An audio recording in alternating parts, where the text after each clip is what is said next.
go. Netflix special. What's Netflix up? Netflix special live What's up? live from the mothership, streaming on Netflix right now. The first special live from the mothership to be Yeah. streamed on Netflix. Yeah, man. How's that? It's exciting, man. It's great too, man. Yeah, You yeah. nailed it. It's you great. fucking nailed it. It's getting a good positive response from the comedy community too. Beautiful. Yeah, yeah. Beautiful. Everybody's loving it. Yeah, and it's just gonna keep going, keep getting stronger now. I know, it's such a nice feeling, man. It's so nice to watch this happen for you because you were one of the guys that came out here early. You took an early risk. Yeah. A lot of people in the beginning were like, "What the fuck is everybody doing moving to Texas in the middle of the pandemic?"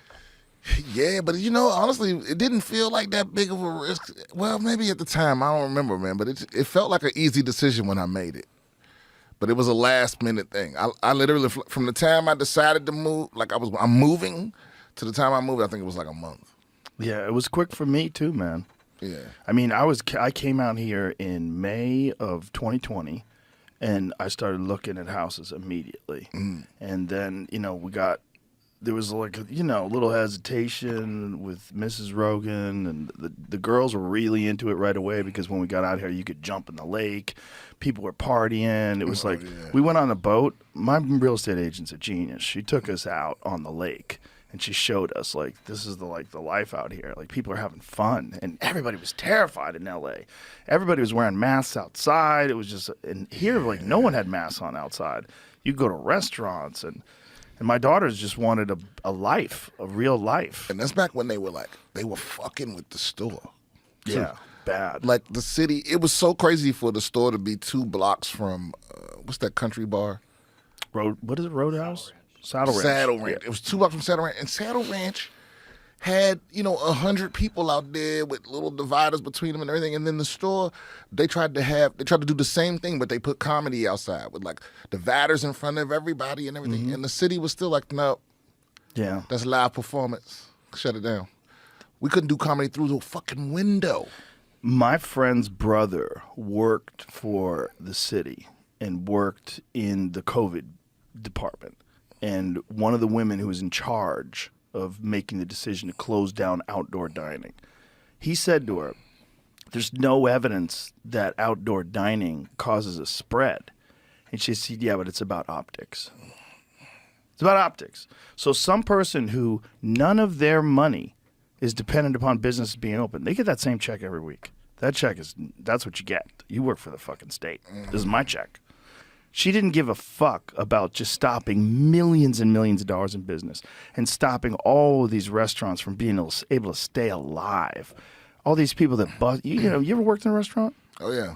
That's work, man. That's work. When I was, I guess I was 21, I was dating this girl who she got a degree in hotel management and hospitality, that kind of thing. And dude, the hours that she had to work were crazy. Right out of college, she was working all day long. 12-hour days were normal. And if you were a manager, you'd come in on Saturday if they needed you. You do everything that they ask you to do, and you don't make any money. It's grueling. The amount of money that a restaurant makes, a restaurant has to be really killing it to make money. Right. Generally, they're just above the part where they're losing money. Just above. They do pretty. If they're packed, they're doing great. But there's nights that they're not packed, and then you got all this food you bought. That's how most comedy clubs are running. Exactly. Yeah. We're living in some dreamland. Yeah. Well, yeah. Mothership doesn't have to worry about that at all. I don't know how that happened so well. It's crazy how it happened so well. Yeah, every single night. We could have never, when we used, Brian and I, for people who don't know, we would sit in the green room of the Vulcan. And this was the dark days where, no one knew what was going to happen with live performance anywhere. There was no touring. Yeah. Nobody was touring. Well, Bert was touring still somehow. He was doing parking lots. Oh, right. He was doing those drive-in shows. Yeah. He's a savage. But he's the only one. Him Eliza did it too. Yeah, him and Eliza, right. A few other people did it too. I don't know, man. But Bert invented the drive-in thing. But the point is, it was weird. We didn't know what was going to happen. No. And then we would be talking about, we got to build a club. Because Ron White literally grabbed me by my shoulders. It was like, whatever the fuck we have to do, we're opening up a fucking club here. He goes, we're going to fucking keep doing this. I was like, okay. We got to keep doing this. It was literally Ron White grabbing me in November of 2020. It was the first time he had been on stage, and he crushed. Of course. Not only did he crush, the ovation that he got when he was walking to that stage, holy shit. I forget who brought him up. I think it was Duncan. I forget who brought him up. But whoever brought him up, the fucking ovation that he got was so insane. You saved him too, because he went from retiring to now he's on the road again. Yeah, I was telling him you're never retiring. What are you talking about? They invited me to his retirement party. I go, I'm not going to your Fugazi retirement party. There's no way that's real. You're not quitting. You're one of the best comics alive. You get to do one of the most amazing things, make people happy. Make a bunch of people just laugh and feel so good. And he's better than ever. Better than ever. Better than ever. Sharper than ever. Always writing. And enthusiastic, like he's revived. Yeah, man. I think dudes get to a certain age where they have this thing in their head where, this is not my thing anymore. I'm going to just like settle. Like, why? Are you alive? Are you alive? Yeah. Can you still kill? You can still do it, right? George Carlin died on the road, son. He died in a hotel room like a fucking soldier. That's true. He was like 1,000 years old, still whining about the country, and George Carlin had a career that lasted for like 50 plus years. Yeah, and then the Bob Saget died on the road. Bob Saget died tragically. That's a horrible one, man. Blacked out, fell, and hit his head. We saw our friend Duncan the other night black out. Oh, yeah. Yeah. Duncan fainted at the Black Keys concert, and he didn't know he was fainting. He didn't know what was going on, and I caught it. Red Band grabbed me, and he goes, "Look, what's going on over here with Duncan?" And I got over to it, and our security guy had caught him before he fell. But I thought he tripped over this box because it was like open, those boxes they use for equipment. Okay, Because we were backstage, we were in the corner, we had this dope spot to watch the show. And when when Bruce grabbed him, Duncan just seemed weird. I grabbed him. I'm like, you okay? Did you get hurt? He goes, no. I go, did that thing fall on you? And Bruce is like, no, he fell on it. And I go, what happened? He goes, I don't know. I'm fine though. I'm fine. But then I feel his body like giving out in my hands. So I've got my hands on him because I was helping him up, but I feel him giving out. And so I go, hey man, you okay? Are you okay? And so he starts like slumping. And I go, hey, we're gonna let's sit you down. Let's sit you down. And we're trying to figure out what's going on. Okay. And he was sober. It wasn't a drug. It wasn't anything like that. And then we sit him down. I go, are you all right? He goes, yeah, it's so weird, man. I just felt so weird. All of a sudden, I just was passing out. And he goes out again. He just goes out again right there. And I grab him. I go, hey. And then they get EMTs, and then this lady comes to take care of him, and this dude comes, and we carry him over to a cot. I think he was locking out his knees. Huh? I don't know what it was. So what was weird is that we haven't talked about this since that happened. Yeah. Well, I talked about it with him.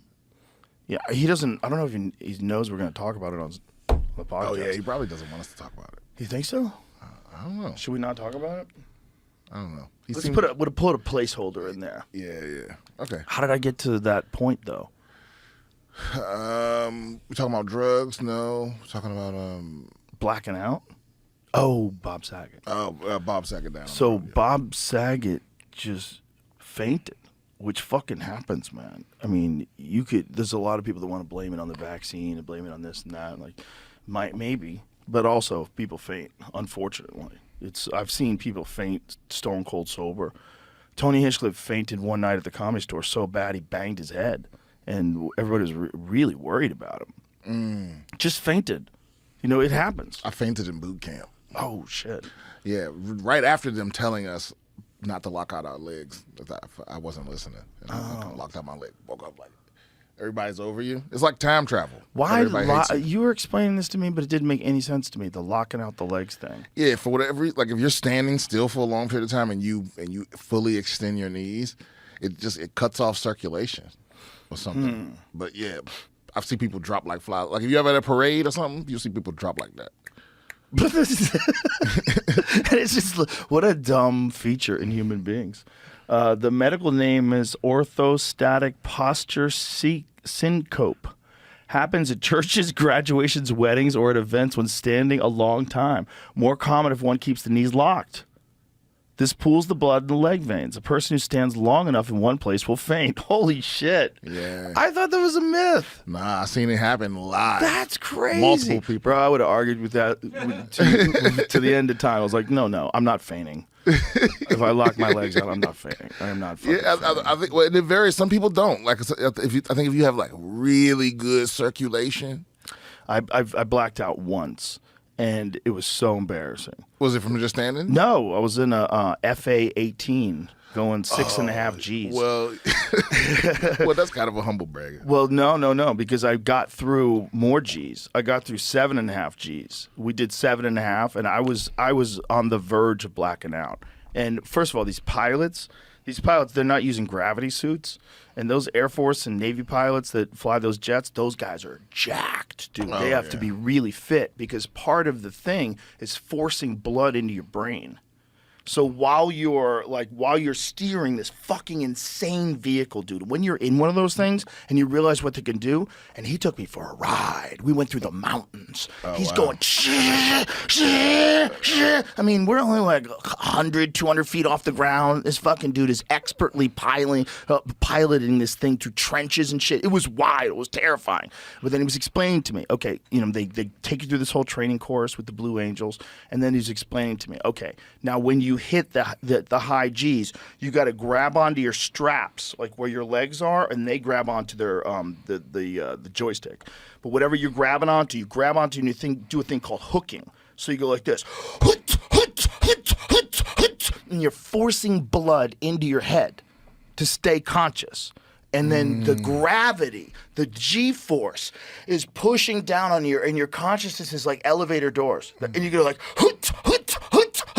So I'm doing this, and I hear him doing it. And I'm like, oh, my God, he's experienced what I'm experiencing, too. And flying. And I thought he's maybe immune to it by now, right? No, he's going, hoot. And I'm going, oh, my God, this is insane. Just the physical demands that it takes to fly one of those things. Like, you have a car that handles well. You have a nice car.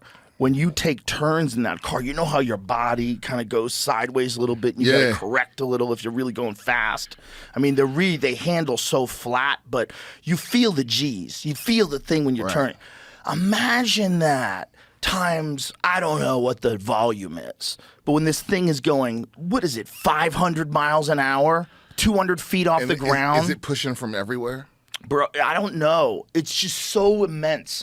The pressure's so immense. Oh, wow. So I got through that, and then we did this other turn that was not as many Gs. I don't want 4.5 or something like that. It wasn't nearly as many, but I didn't hook. I didn't do the thing. I thought I was going to be fine. And I just blacked out and threw up. Oh, man. So I got through the harder part. And I just fucking slacked off.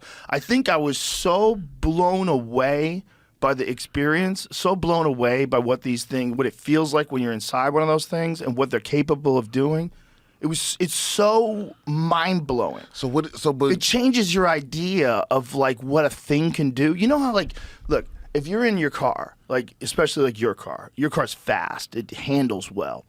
When you're in your car, you have a completely different sense of what a car can do than if you're in like a 1970 pickup truck with a shitty 6-cylinder engine and fucking, blah, blah. Your car is going, it's gone. Now, when you get in a Tesla, it's that times 5. Because Teslas are insane. They don't make any noise, and they go 0 to 60 in 1.9 seconds.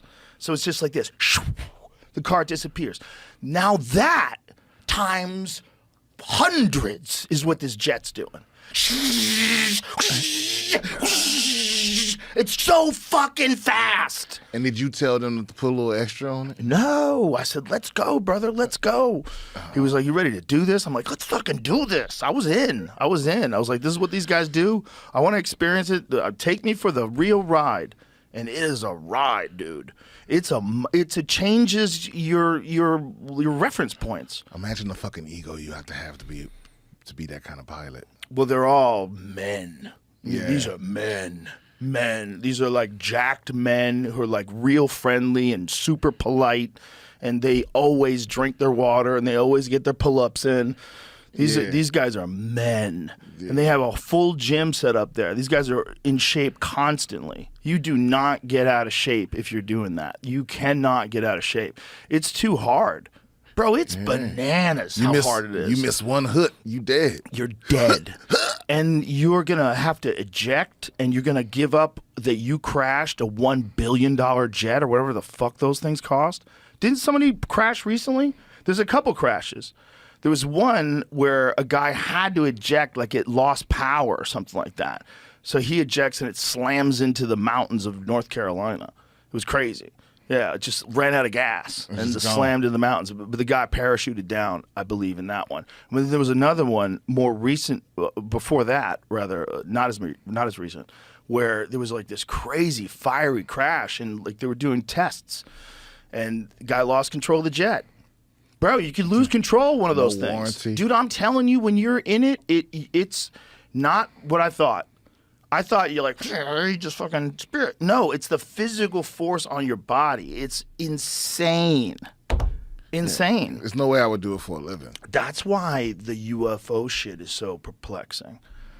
Because whatever those things are, if they're ours, nobody's in them. No fucking chance. No chance. Nobody's in those things because you would be turned into jello like that. From changing direction so quickly? What they're doing is moving at a, what was it like that they estimated the Tic Tac to go? I think it was 13,000 G's.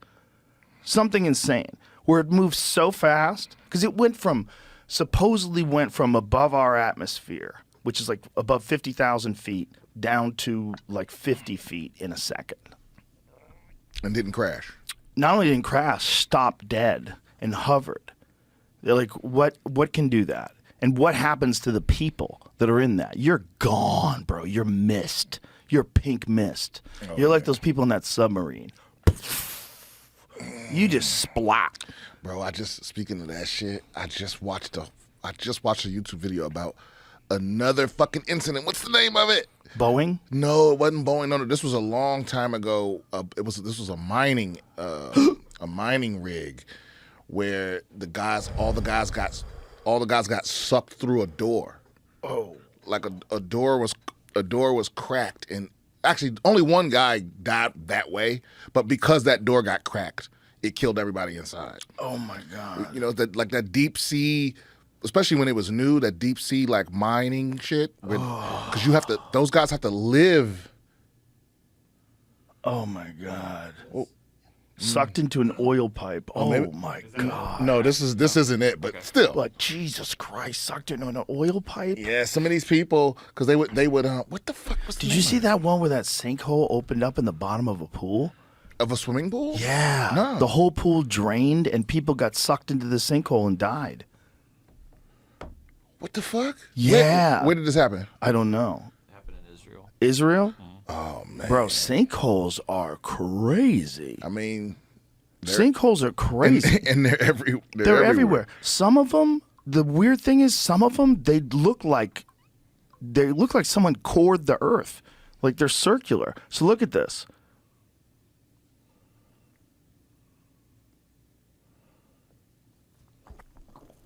It just a hole opens in the bottom of the fucking pool. It starts spreading.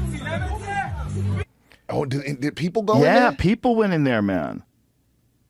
Bro, that shit is deep. Oh, yeah, you gone. Look at this. How crazy must that have felt to see the thing just implode in the bottom and a hole open up?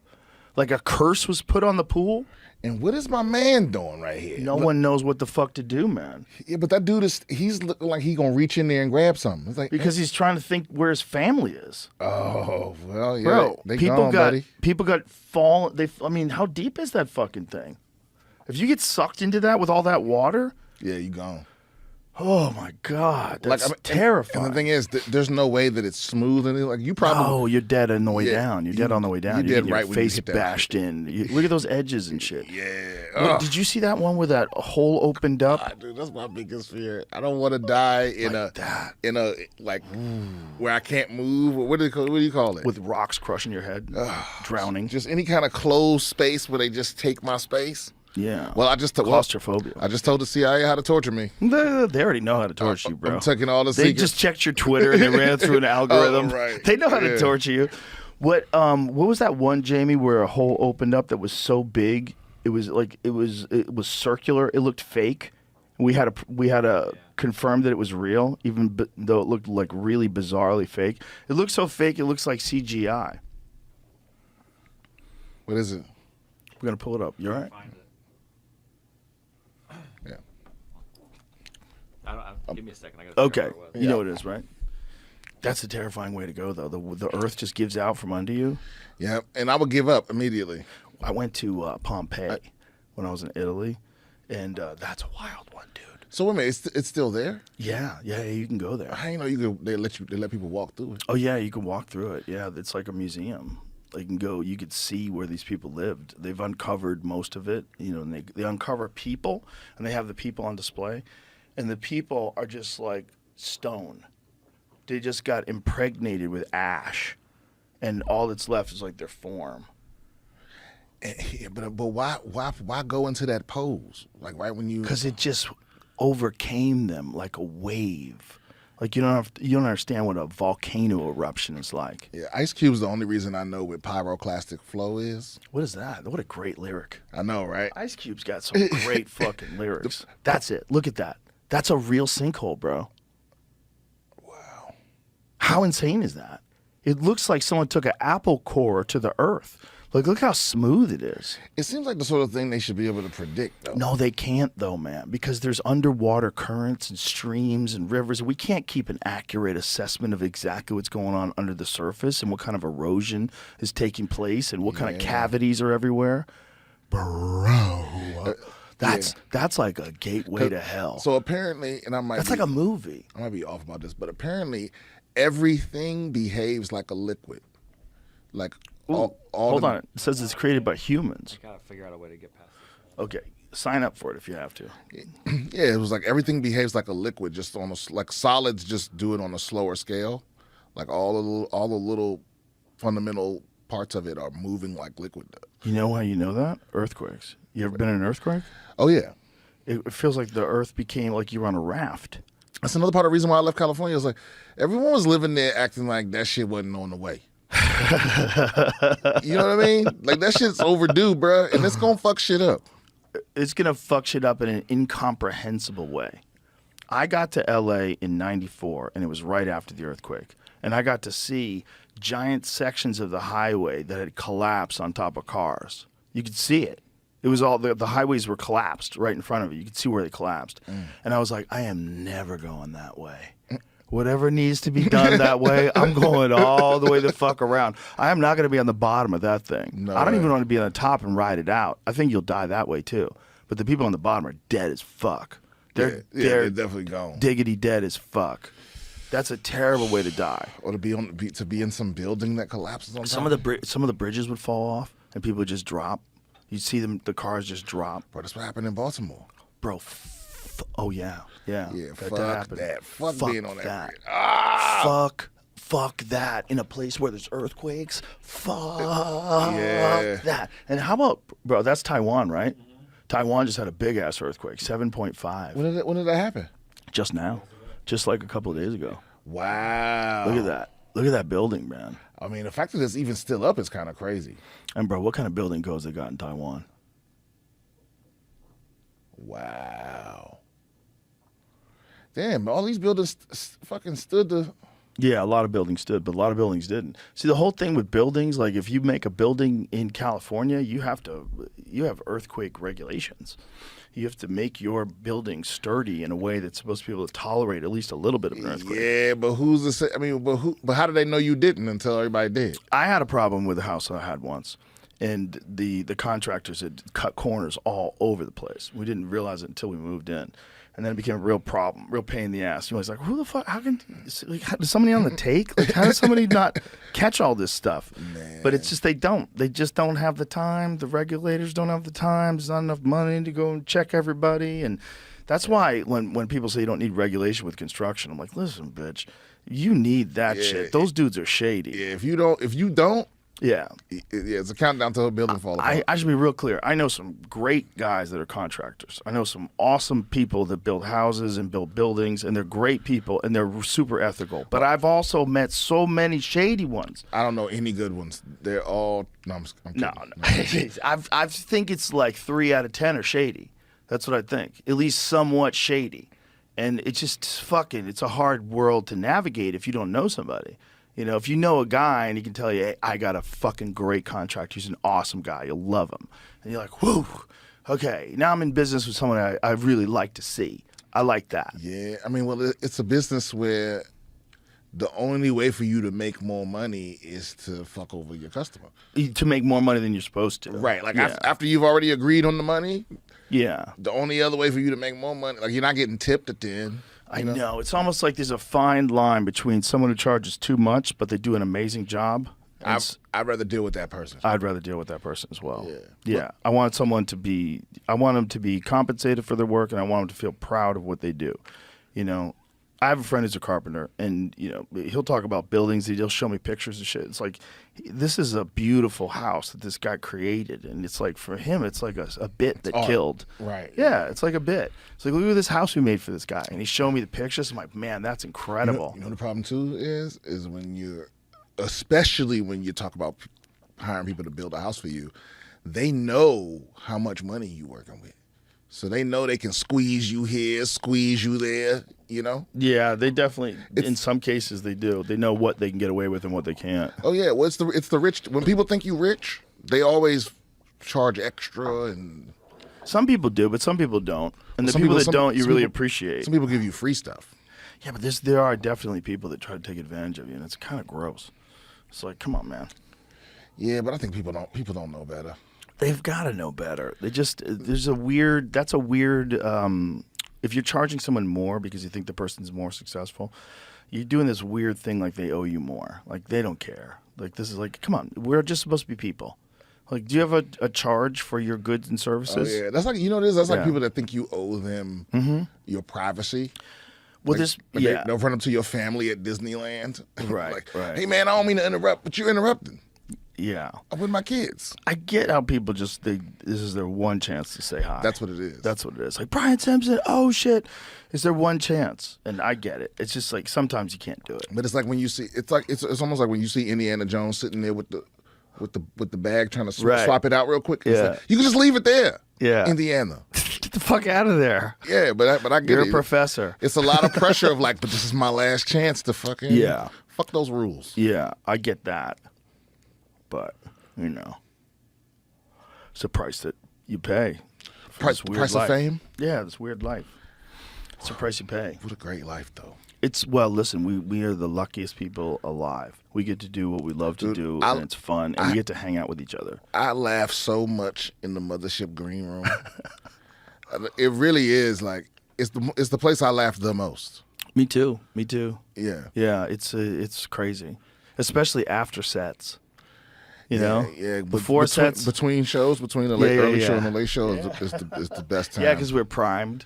We've already gotten off stage. Especially if Tony's had a good set. Yeah. He gets the ball rolling. Yeah, if he's not upset at anybody. Yeah. Can you fucking believe this? He is a firebrand. Let me tell you, bro. Him and Lucas are endless. When him and Lucas start roasting each other, it's endless. It's endless. They never run out of shit to talk about. I thought David Lucas has proven to me that there's literally infinite ways to call someone gay. I don't think he's ever going to run. I don't think he's ever going to get to the last one. He just finds different references. Different references. Yeah, it's just the two of them just laughing and going at each other. I swear to God, when I'm a guest on Kill Tony and David and Tony are roasting each other, it's harder than I ever laugh at anything, because it's in the moment and I know they're slinging. They're shooting from the hip. Oh, yeah. They're just using their brain, and killing each other. And sometimes we get a little private one in the green room. Yes, we get those all the time. Yeah. We got that last night. But it's just the reaction. It's so fun, man. Fuck. We're so lucky that Kill Tony's here too. Yeah, dude, that show is so important. It's so important just to let people know, like, it's just about being funny. I know there's all this other stuff that gets wrapped up into it because you're trying to establish your identity and you're trying to let people know how you feel about things and you want to make sure everybody knows you're on the right side. But really, what you should be doing is just doing comedy. Do comedy. And if you figure out a way to make your points hilarious, great. Yeah, make all the points in the world. But they got to be funny. And when you do Kill Tony, you have 1 minute. You got 1 minute. And it sort of establishes an ideal in these young comics' minds that, hey, it's really just about making these people laugh. And if I can get good enough where I can make my ideas funny and I can make these people laugh with ideas, but that's like what you do. That's like black belt shit. Well, it kills me because the amount of balls it takes for the amount of people that go on Kill Tony and it's their first time doing comedy ever. Mm-hmm. I'm like, bro, that's a hell of a way to do your first open mic is in front of millions of people. Yeah, that's a crazy way to do an open mic. It doesn't make any sense. Bruh. But if you can do it, wow, what a feeling that must be. Well, we've seen people do it. We've seen people change their lives. Yeah, if you nail it. Bro, William Montgomery is killing it on the road right now. Yeah. He's killing it. He's selling out. He's doing a whole hour. I mean, we saw him when Hans is killing it. We saw William when he had to have notes on stage. And we kept telling him, you can't have notes on stage. You can't hold your notes and read them. And some people were saying, no, that's a part of his act. I go, no, it's holding him back. Because on Kill Tony, he doesn't have the notes. And he comes out and he stares the audience down. And he's dangerous and he's weird. I'm like, that's you when you're at your best. He's like, I'm worried I'm going to forget my jokes. I go, you're not going to forget your jokes. You do them every night. You're a professional comedian. This is part of the thing you have to learn. Like, you can't race in Le Mans with training wheels on. You can't. Yeah, he's been on a fucking tear lately. He's killing it. Yeah. You know, when the Black Keys came into town, they're huge William Montgomery fans. And that's what's so crazy. So he got a shout out at the post-fight interview. Yes, UFC, Dustin Poirier. Then the Black Keys are huge William fans. Yeah, he did our show that night specifically because they requested him. Oh, wow. Yeah, the show is full. But I was like, yeah, let's go. I'm like, they need to see this. Everybody loves that motherfucker. He's awesome. He's awesome, and he's so unique. There's only one William Montgomery. That's a unique dude. He's so busy, I never really see him. Every time he hugs me, I'm worried he's going to stab me. He gives you the weirdest hugs. They're a hug like he's thinking about stabbing you. Yeah. I think he's like like apes don't have like medium twitch muscle fibers. I think he's missing so they can't hug. They either can do it as gentle as possible or crush or full strength. Like William's he's got like 8 shoulders. Maybe he's primitive. Yeah. Maybe he doesn't have the ability to give you like a nice warm embracing hug. It's either smash or gently touch. He hugs you like he's about to suplex you. Yeah, like we're gonna scuffle. Yeah. But he does it to everybody. Good funny. And then some of the other newer, like I think all the door guys are funny pretty much. I haven't seen Miles in a while, but I keep hearing he's killing. Yo, Miles is on a whole other tear, man. Because he's one of those people that's like he's different. He's real different. Yeah. Yeah. Well, so's Casey Rocket. Well, Casey's figuring it out too. Like he's got a thing where I was like, I don't know if he can do that for a long time, and now I think he can. He's figuring that out. I think he also can do different things in between doing that. He can go any way he wants. Like he's doing it this one way now, where he's like hyper energetic, but that doesn't mean that's how he has to do it. He's funny. No, but he's got so much energy. Yeah, he's funny. He can do anything. He can figure it out as he does it, but that's the most important part of this developmental phase that he's in. It's like he's killing, but he's like I'm so learning how to do it. I have purposely gone out of my way to never write a joke where I needed to do a backflip. You know what I mean? And it's like he's got so much energy in the act. I said this to Shane Gillis last night while you were on stage. I go, "There's no one in the world who kills more effortlessly than Brian Simpson." Oh, wow. Because you have a casual killing. You're casually killing. Oh, yeah. Like, you don't get hyped up. And when it actually, it's interesting in your style because it actually puts more weight on any criticism you put on something. Oh, yeah. That's because my first 10 years in comedy, I wasn't sleeping. So you're tired all the time. So I was just tired all the time. And I just learned, that's just how I've learned to do it. That's hilarious. That's hilarious. Yeah, I didn't get good sleep for years. I finally got the CPAP machine like 5 years ago, and I couldn't believe it. Yeah, big difference. Oh man, it's a huge. Like Changed Joey. Some people have them, and they're like, "Yeah, but I don't use it." I'm like, how do you not use it? I tried it once. I didn't like it. But I have a mouthpiece that I sleep with. How does that work? It presses my tongue down. So the mouthpiece is fit to my lower teeth and is a tongue depressor, and it keeps my airway open. Oh yeah, see, I tried to Dudes get who one. have big necks, like football players, almost all those dudes have sleep apnea. Yeah. It's a big neck thing. And it runs in my family, the big neck. You have a big neck. Yeah. And look at all this tissue. And if you have, a big tongue, I have a pretty fat tongue, and this neck and the hole is not as big as it probably would be if I had a skinny neck. Oh, I see what you're saying. Yeah. Like your neck is tissue. This is all fucking stuff. But I build that up with exercises. Does it work though? The mouthpiece? It keeps my airway open. I sleep great with it. But if I don't have it, man, I snore. It's horrible. I'm pretty sure I tried to get one of those, but then they mailed me a kit that I had to do other stuff. And I'm like, You have to form it to your teeth. You lost me. You Step 2, I don't do step 2s. You could go to a dentist though, and they'll do it. Oh, okay. Yeah. I think I need to do that. I'll set you up. I got a dentist that does it for me. Yeah, I did it with my audiologist for my in-ear monitors. Or whatever. Yeah, I didn't know that you could do shit like that. Yeah, the in-ear monitors where they form it to your ear. Oh man, that's one of the best choices I've made in a long time. Yeah, I have that for the UFC. So when I'm at the UFC, they made me one. So when I put it on, it's mine. It fits right in my ear. Boink. Perfect. There's nothing goes better than that. Bro, that is the worst thing about cauliflower ear. Those dudes are fucked. Oh. When you get crazy cauliflower ear, like I was talking to one of our guys the security guys at the club. They're all MMA guys, jiu-jitsu guys. And one of them has these fucked up ears. And I'm like, but you can't hear good, right? He's like, it's not as good. It's definitely not as good. Like, that's big. Can he get them drained? His are gone. His are hard. They become calcified. So what happens is the blood pools up, and your ear gets broken, right? And the tissue separates, and blood fills it. And that blood over time will become calcified. So it literally becomes rock. It feels like rock. I have little bits of it, but when I trained, most of the time when I trained, I wore ear guards, like wrestling ear guards, just because I didn't want to fuck my ears up. Because if you just go like this and you talk like this normal, you hear things. But if you go like this and talk like that, you're missing something. You're missing some sound, and you don't realize you're missing it until you let your ear go. You go, oh, now I hear it all. Right. Well, you're giving that's you forever. Forever. Now you have rocks on the outside of your ears. So all this design that God created to let us hear so brilliantly, where it captures sounds and rolls them around and goes inside your ear, all that's gone. It's all out the window. Now you get rocks. That's one of those new earphones that goes outside the ear? They're not brand new, but if anyone's listening and has this problem, this is called a jaw induction headphone. So it creates sound frequencies that bounce off the bones inside your head.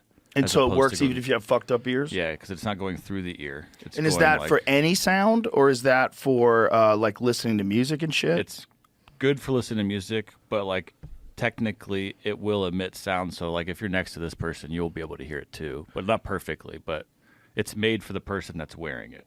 You know what's really incredible? They're really cool though. Do you know what game ears are? You know what, like tactical headphones where you can listen to people talk, but it has like it has a filter. Technology in there that stops the sound from being louder than a certain volume. Right. So when someone's shooting a gun, it's never that loud. Right. Yeah. You know those? Yeah. You can hear so much better with those things. Because they also you amplify. You create a gate. A frequency gate where it's like anything below that frequency, it brings it up. Anything above it, it brings it down. So people put these on when they go hunting, and they turn them on, and you can hear shit like multiple times more than you would be able to hear normally. So you could hear footsteps. So like if a deer, like if you're in a tree stand, and you're sitting up there with your rifle in a tree stand, you're listening around constantly. You ever do that? You ever tree stand hunt? No. It's a mind fuck, dude. I was wearing those when I was working 50 decibels of hearing enhancement. It's a lot. Yeah, it's a lot. Hearing aid. Yeah, I've used them before. It's crazy. I wore those on the rifle range. Not the, but they were like over The other ears. kind, yeah. But it was like you could hear people. You walk away from people and they go, "Fuck you, fucking prick." You hear all of it. Well, you have to. I learned that you have to act like you. You have to be very selective about what you react to because people don't need to know that you can hear them. Right. You know, and Right. like, and if you give it away, Yeah, that's a problem. the cat's out the bag. Yeah, you got to get. Yeah, it taught me patience because I'm like, oh, that wasn't for me to hear. That was just him getting his frustration. You know. Yeah. I don't need to react because he thinks I'm 50 feet away. Right. So it's like, why? Right. I don't need to react to that. Yeah, fuck him. I'd Let him say it. rather wait until somebody goes, I'm about to shoot this motherfucker. Right. Then Now you know. Yeah. Then the secret's out. If you have those headphones on, man, it's really bizarre because you can hear things that you can't normally hear. It feels like super hearing. Yeah, but you can also shoot guns and it doesn't hurt your ears. It's weird. Yeah. Amazing that somebody figured that out. But anyway, man, if you got bad ears, like if your ears get calcified, you're definitely, it's going to change what things sound like. It's a price to pay to be dangerous. Yeah, I guess. No, I mean, you could wear ear guards. I just didn't understand. Yeah, they suck. I hate them. They cut your chin. They irritate your head. But to me, it was like I had these nice ones that were vinyl and they were just designed for jiu-jitsu. So they were flat to your head. Oh, okay. And they were really comfortable. So why don't guys do it? Does it seem like a pussy move? Pussy move. Guys like cauliflower ear too. It lets people know.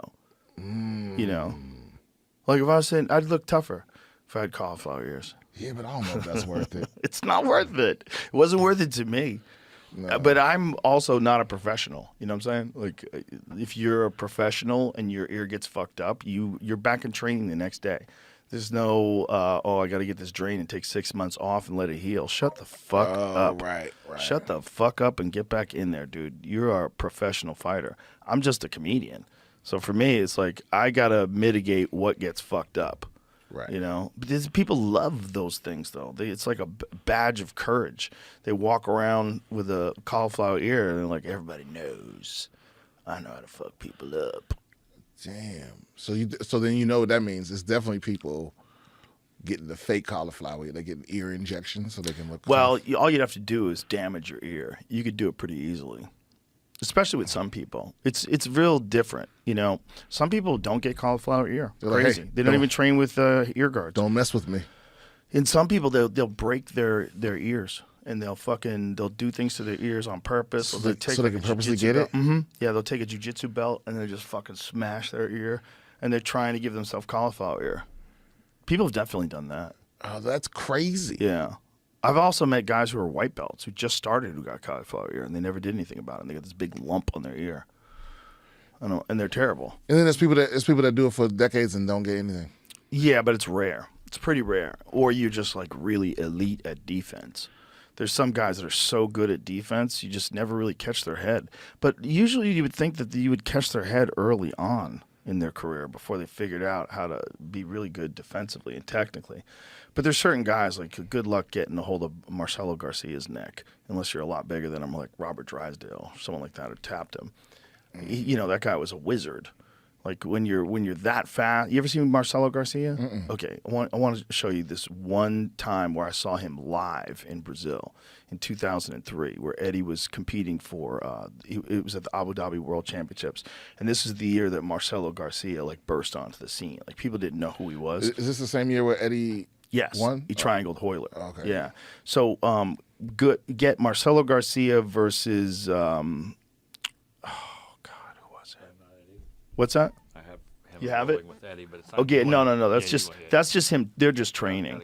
Shaolin Ribeiro, Marcelo Garcia, Shaolin. So this dude Shaolin, who's Ribeiro, Ribero. Shaolin is a legendary jiu-jitsu guy, like super high level black belt. So for him to do this to Shaolin is so insane. You got to see this move. He just spun, took his back, and strangled him unconscious. And this is like instantly in the beginning of the match. This match happened, it's like 30 seconds, and he puts him to sleep. Watch that again. Because that scramble is he does an arm drag. That was smooth. Go from the beginning. You just go from the beginning because it's so quick anyway. So he does an arm drag. Marcelo Garcia is in the rash guard.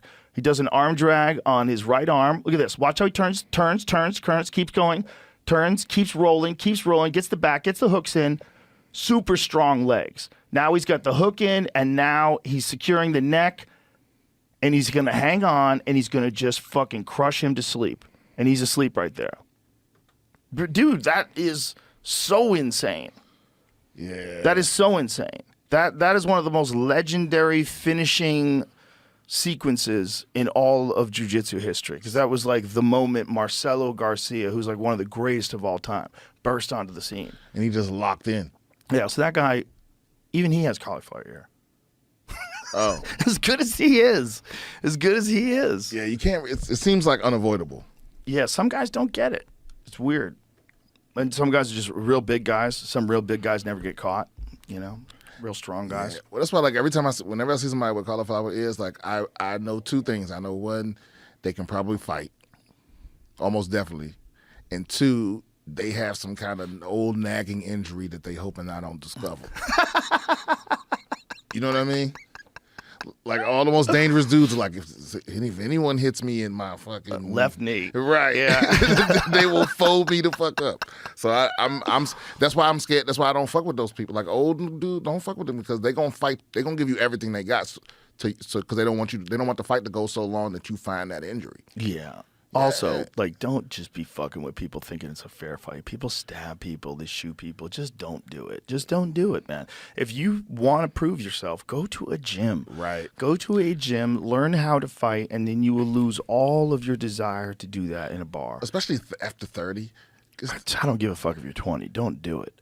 Don't fucking do it, man. It's how people die. It's how people get locked up in jail for the rest of their lives. 20-somethings, though, you can't tell a 20. Yeah, you can. I listened. Yeah, I listened. I was terrified of fights when I was in my 20s, and I knew how to fight. I didn't want to go anywhere. Oh, yeah, but you grew up fighting. Yeah, but I mean, when I would go out to bars. Right. Like, if I was out to bars with my friends and shit would break loose, I'm like, exit, please. Yeah, I'm not fighting anybody. I'm getting the fuck out of here. Yeah. I knew that early on, because I knew guys. Growing up in Boston, going to high school in Newton, which was outside of Boston, I spent most of my time in Boston, because that's where I did Taekwondo. I met some hard fucking dudes, some hard men. One of the guys that I met was a fucking hitman for Whitey Bulger. He was a guy I was training. I was teaching him Taekwondo, and he's a hitman.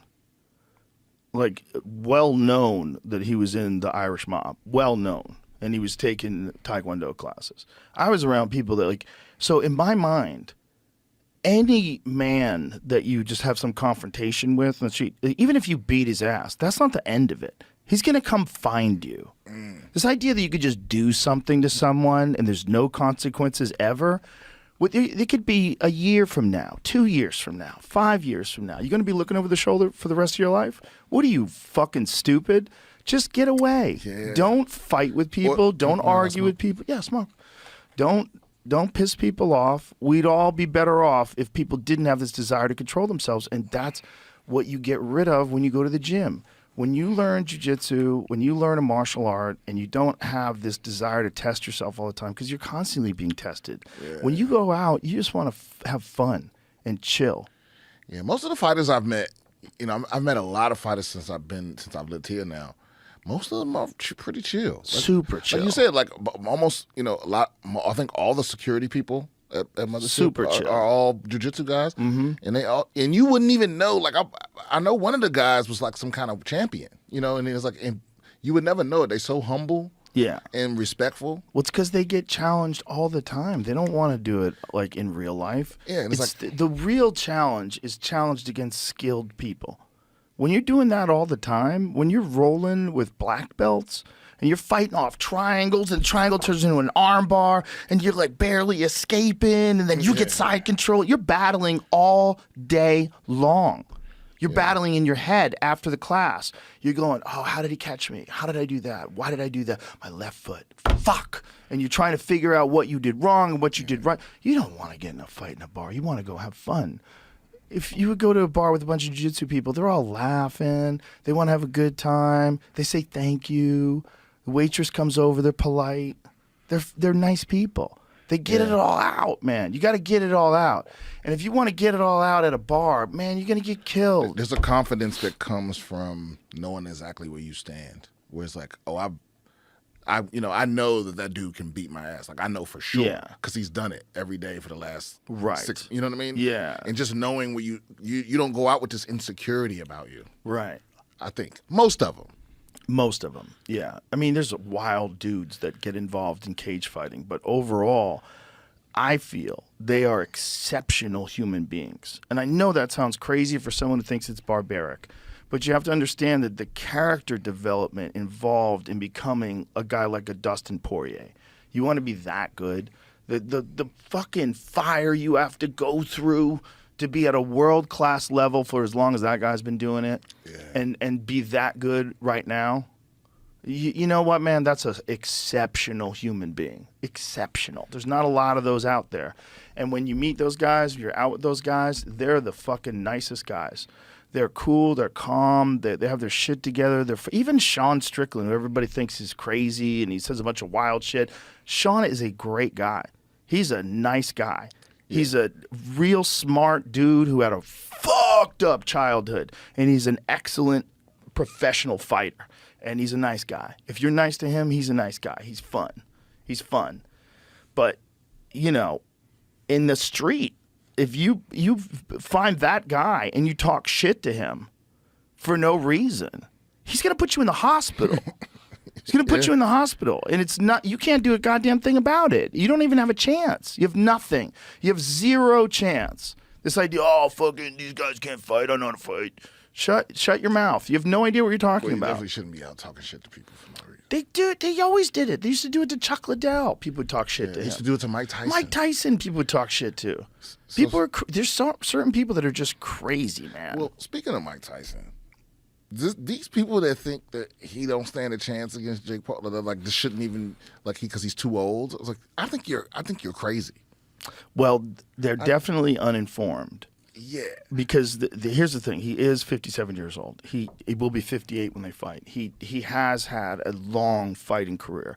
He has been knocked out by massive men like Lennox Lewis and Evander Holyfield. You know, he's had a lot of blows, and you know it's long past the time where most people ever fight. You know, the only person that ever fought competitively after age 50 is Bernard Hopkins and Archie Moore. Archie Moore did it back in the day. No, Foreman was 40-something. Foreman was in his 50s, I believe, when he had his last fight. Was he? He won the title. I'm grabbing some whiskey. Yeah. Foreman was want some ice and glasses and shit? Yeah. I think Foreman captured the heavyweight title at the oldest age, which was 46 when he fought Michael Moore. He hit him with this perfect right hand. It was crazy. That's okay. That's that Bodega Cat. That's Mark Norman stuff. We got some good shit, though. So how old was he? 48. So his last fight when he fought Shannon Briggs. Shannon the Cannon. Shout out to Shannon. Let's go, champ. So he beat Lou Savarese. He was 48 years old. Crazy. And he knocked out Michael Moore. He was 45. So he was the oldest man ever to win the heavyweight title at age 45. And you got to realize, like, that's a real 45. That's not like a 45 today. The 45 today is 45 with testosterone replacement and human growth hormone and peptides. Well, that's what I'm saying. Mike Tyson, he's 57, but he got access to everything. Everything. And he's also doing this very unique kind of training with electrical muscular stimulation that I've talked to some people that do that. And it has massive benefits of rehabilitating injuries. And it also, for a lot of people, gives them significant gains when they use it as opposed to just using weightlifting. I don't know too much about the science behind it. When Jamie comes back, we'll have him look it up. But you slap electrodes onto yourself. They put these pads on you, and it's hooked up to a machine. Okay. And while the electricity is going into your muscles, you're doing exercises. So while you're getting jolted, you're doing squats and you're doing like deadlifts. You're doing all this shit while you're connected to this thing that's stimulating your muscles. But isn't that because my main concern would be, I guess, in my head, where it's like, what if the electricity, the timing's off, and it and it goes to contract your muscle at a time when you're trying to. I think it's constantly contracted. And I think you're fighting through that. I don't know. I haven't done it. I'm talking on my ass. What is that thing that Mike Tyson does where he gets connected to like an electrical muscular stimulation machine? I've seen it in training footage. And I know from talking to the guy that was telling me about. Cheers, my brother. Congratulations on your special. Thank you. It's awesome. I'm so happy to see you killing good it. bourbon. Not bad. I think this is the Jack Carr stuff. Yeah, that's not bad. No, this is Balcones, Good bourbon. Texas pot still bourbon. That's legit. Mm-hmm. That's Yeah, legit. this is real legit. That's legit. Yeah. That's good Damn, stuff. what were we just talking about? George Foreman, Mike Tyson. Mike Tyson, yeah. Yeah. It is. So they do this thing where they slap Chuck Zito. They do this thing where they slap these electrodes on him. Chuck Zito's a giant fight fan. Shout out to Chuck. This is now. Yeah. So they put these electrodes on him and they have him perform different exercises. NeuFit. NEUFIT. And so they have this machine. A breakthrough in neuromuscular electrical stimulation devices utilizing direct current. So it's a device that uses an updated form of neuromuscular electrical stimulation to send electrical impulses through the skin to the nerves, resulting in muscle contractions and sensory impulses. The NMES technology mitigates the action potentials of both peripheral and central nervous system, allowing for communication with virtually all parts of the body. The impulses stimulate muscles and other tissues, including contractile and sensory muscle fibers and sensory and motor neurons. The stimulation also leads to increased blood flow in the areas where it's applied. So I know Tyson was doing that before the Roy Jones fight when he was training. And I believe he's doing that now too. But that's interesting, right? Because you'd want to do like everything you can with a 57-year-old body to get it ready to do that. Yeah. I don't think people know. You don't lose that much ability. You know, you have to understand who you're talking about. But what does change though is your ability to recover. Yes. Right, and then the amount of damage you can take. Yes. That's what changes. But he can still fucking destroy that guy. The thing about the amount of damage you can take, it's all in comparison to how much damage you took in your life. Mm-hmm. Right? There's certain guys that as they get older, it's very disturbing because you see them get touched with a punch and they just go out. You'll see that with like some older MMA fighters. Yeah, They just, I saw that with Chuck Liddell. Yes. Where it was like nobody could knock him out. Nobody. And then it was like anyone could. In his prime, he was ferocious, dude. He had an iron chin and ferocious power and just this warrior mentality. He was just chasing you down. He was hunting you inside that cage. Everybody. But anyone with an iron chin, eventually they start getting knocked out because the reason you know they have an iron chin is because you've seen them take some. There was this dude in boxing. His name was Doug DeWitt. And Doug DeWitt was not the best fighter in the world, but he had the best chin of all time. Dudes would tee off on Doug DeWitt, and it was like nothing happened. I mean, he was crazy. He was known for his ability to take a punch. And then one day it just went away. One day it went away. And one day he just got dropped and knocked out. And then he just couldn't take shots anymore. It just gave out. It just gave out like a bad suspension. Yeah, it's like, you got. See if you can find Doug DeWitt highlights. You was born with 50 knockouts in you. This dude had 1,000 knockouts in him. Like you couldn't knock him out. He was getting hit clean in the face by murderers, and you couldn't stop him. It was weird, and he was known for that. Like if a guy was going to fight Doug DeWitt, you knew he was a good fighter, but you knew that the thing about him is he had the craziest chin of all time. He was known for it. I don't think that's Doug DeWitt. That's Nigel Benn. Is that Doug DeWitt? No, that's not Doug DeWitt, dude. It's a different guy. Different guy. There you go. It's just the wrong part of the Oh, no, yeah. Because this is Nigel Benn, who was a real destroyer, man. He was a fucking murderous puncher. I can't find it. There's just Thomas Hearn versus Doug DeWitt. that's kind of the same thing that just happened. I don't Let me know see. what the actual video is. So Thomas Hearns, one of the greatest knockout artists of all time. Yeah, and that's that guy Doug DeWitt. So he was 25. So this is when Doug DeWitt still had an iron chin. Should not be fighting Thomas Hearns. Like, whoever set this up, this is a terrible matchup. Scoot your head a little bit. Is this one where he finally gets knocked out? I don't know. But Doug DeWitt was a very solid fighter. But Tommy Hearns is just next level. Tommy Hearns has the most ridiculous back. Look at that back. That's where all that power comes from, dude. Look how wide he is. So when Tommy was 147, I think this was a middleweight fight, which was 160. But you got to realize, like, Tommy, when he fought Sugar Ray, he was 147. When he fought, like, Pepino Cuevas and all those other dudes, dude, he was very light. But he was that tall with that kind of power. So look at it. Tommy Hearns is teeing off on Doug DeWitt. I'm telling you, most people who fought Doug DeWitt were stunned by the amount of power that guy could just absorb. He's a really good fighter, and it wasn't like he was a bad fighter. He just wasn't like world championship caliber. Where is he now? Who knows, man? It's not good at the end. No. It's not good at the end.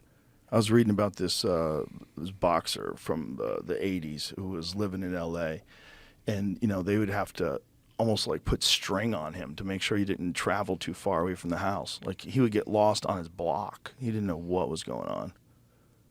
His brain is just gone. It's just gone. Yeah, the price they pay, man. It's the craziest for price. The chance at greatness. The craziest price, and you never know when you've crossed the line. You never know when you've crossed the line into your brain's not going to return. You know? In the beginning, you don't even notice a slip. You know? You're just like, I'm just tired from training. You know? You don't even notice. You know, and other people start noticing it.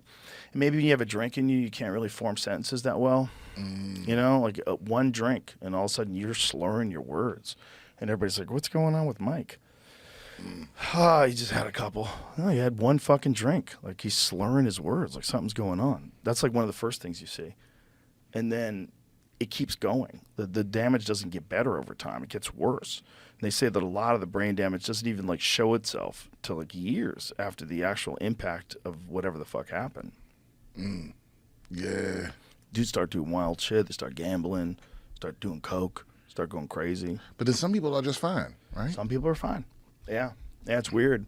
It's weird. Some people retire, and they had long careers, and they could talk fine, and they're great. You know, look at Andre Ward. I know. That's why, and you can see, like, whatever brain cells Floyd Mayweather's father had left, he was like, I'm gonna make sure this don't happen to my son. Yeah. Yeah, it's like, of Well, I think course Floyd saw it too. Of course, he had the most defensive fighter of all time. It's like, son, this is what happens when you get hit. Yeah. Well, also just like seeing it from his Uncle Roger. Oh, that's what I meant. Yeah, his uncle. Yeah. Yeah. He sounds drunk all the time. Well, he's dead now. Yeah. He died, unfortunately. And Roger Mayweather was awesome in his prime, man. Black Mamba. He was another dude. He was different than Floyd. He was a crazy knockout artist. You ever see Roger fight? Oh, yeah. He's a great trainer, too. Yeah, he's a very good trainer. Very, very, very good trainer. And he's got that famous quote, most people don't know shit about boxing.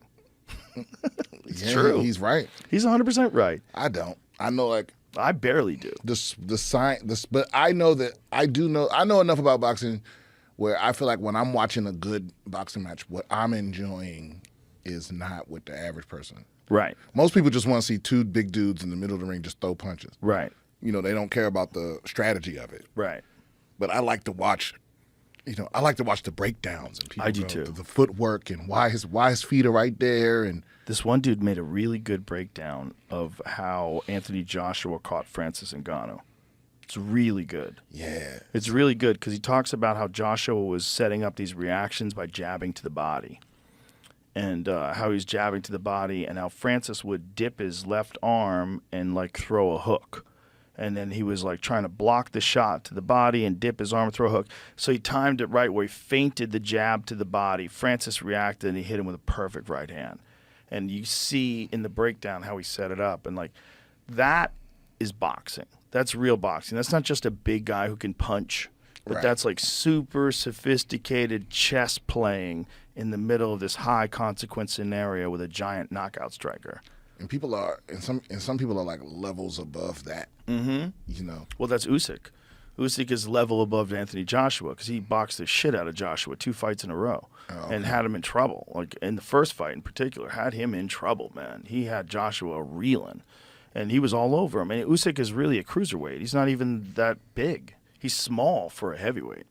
You know, Usyk was fighting, I think, at 197, and then he went up to fight heavyweights. So, like, when he stands next to these guys, he's so much smaller than them. That's why part of me, deep down, I wish boxing had like a UFC type.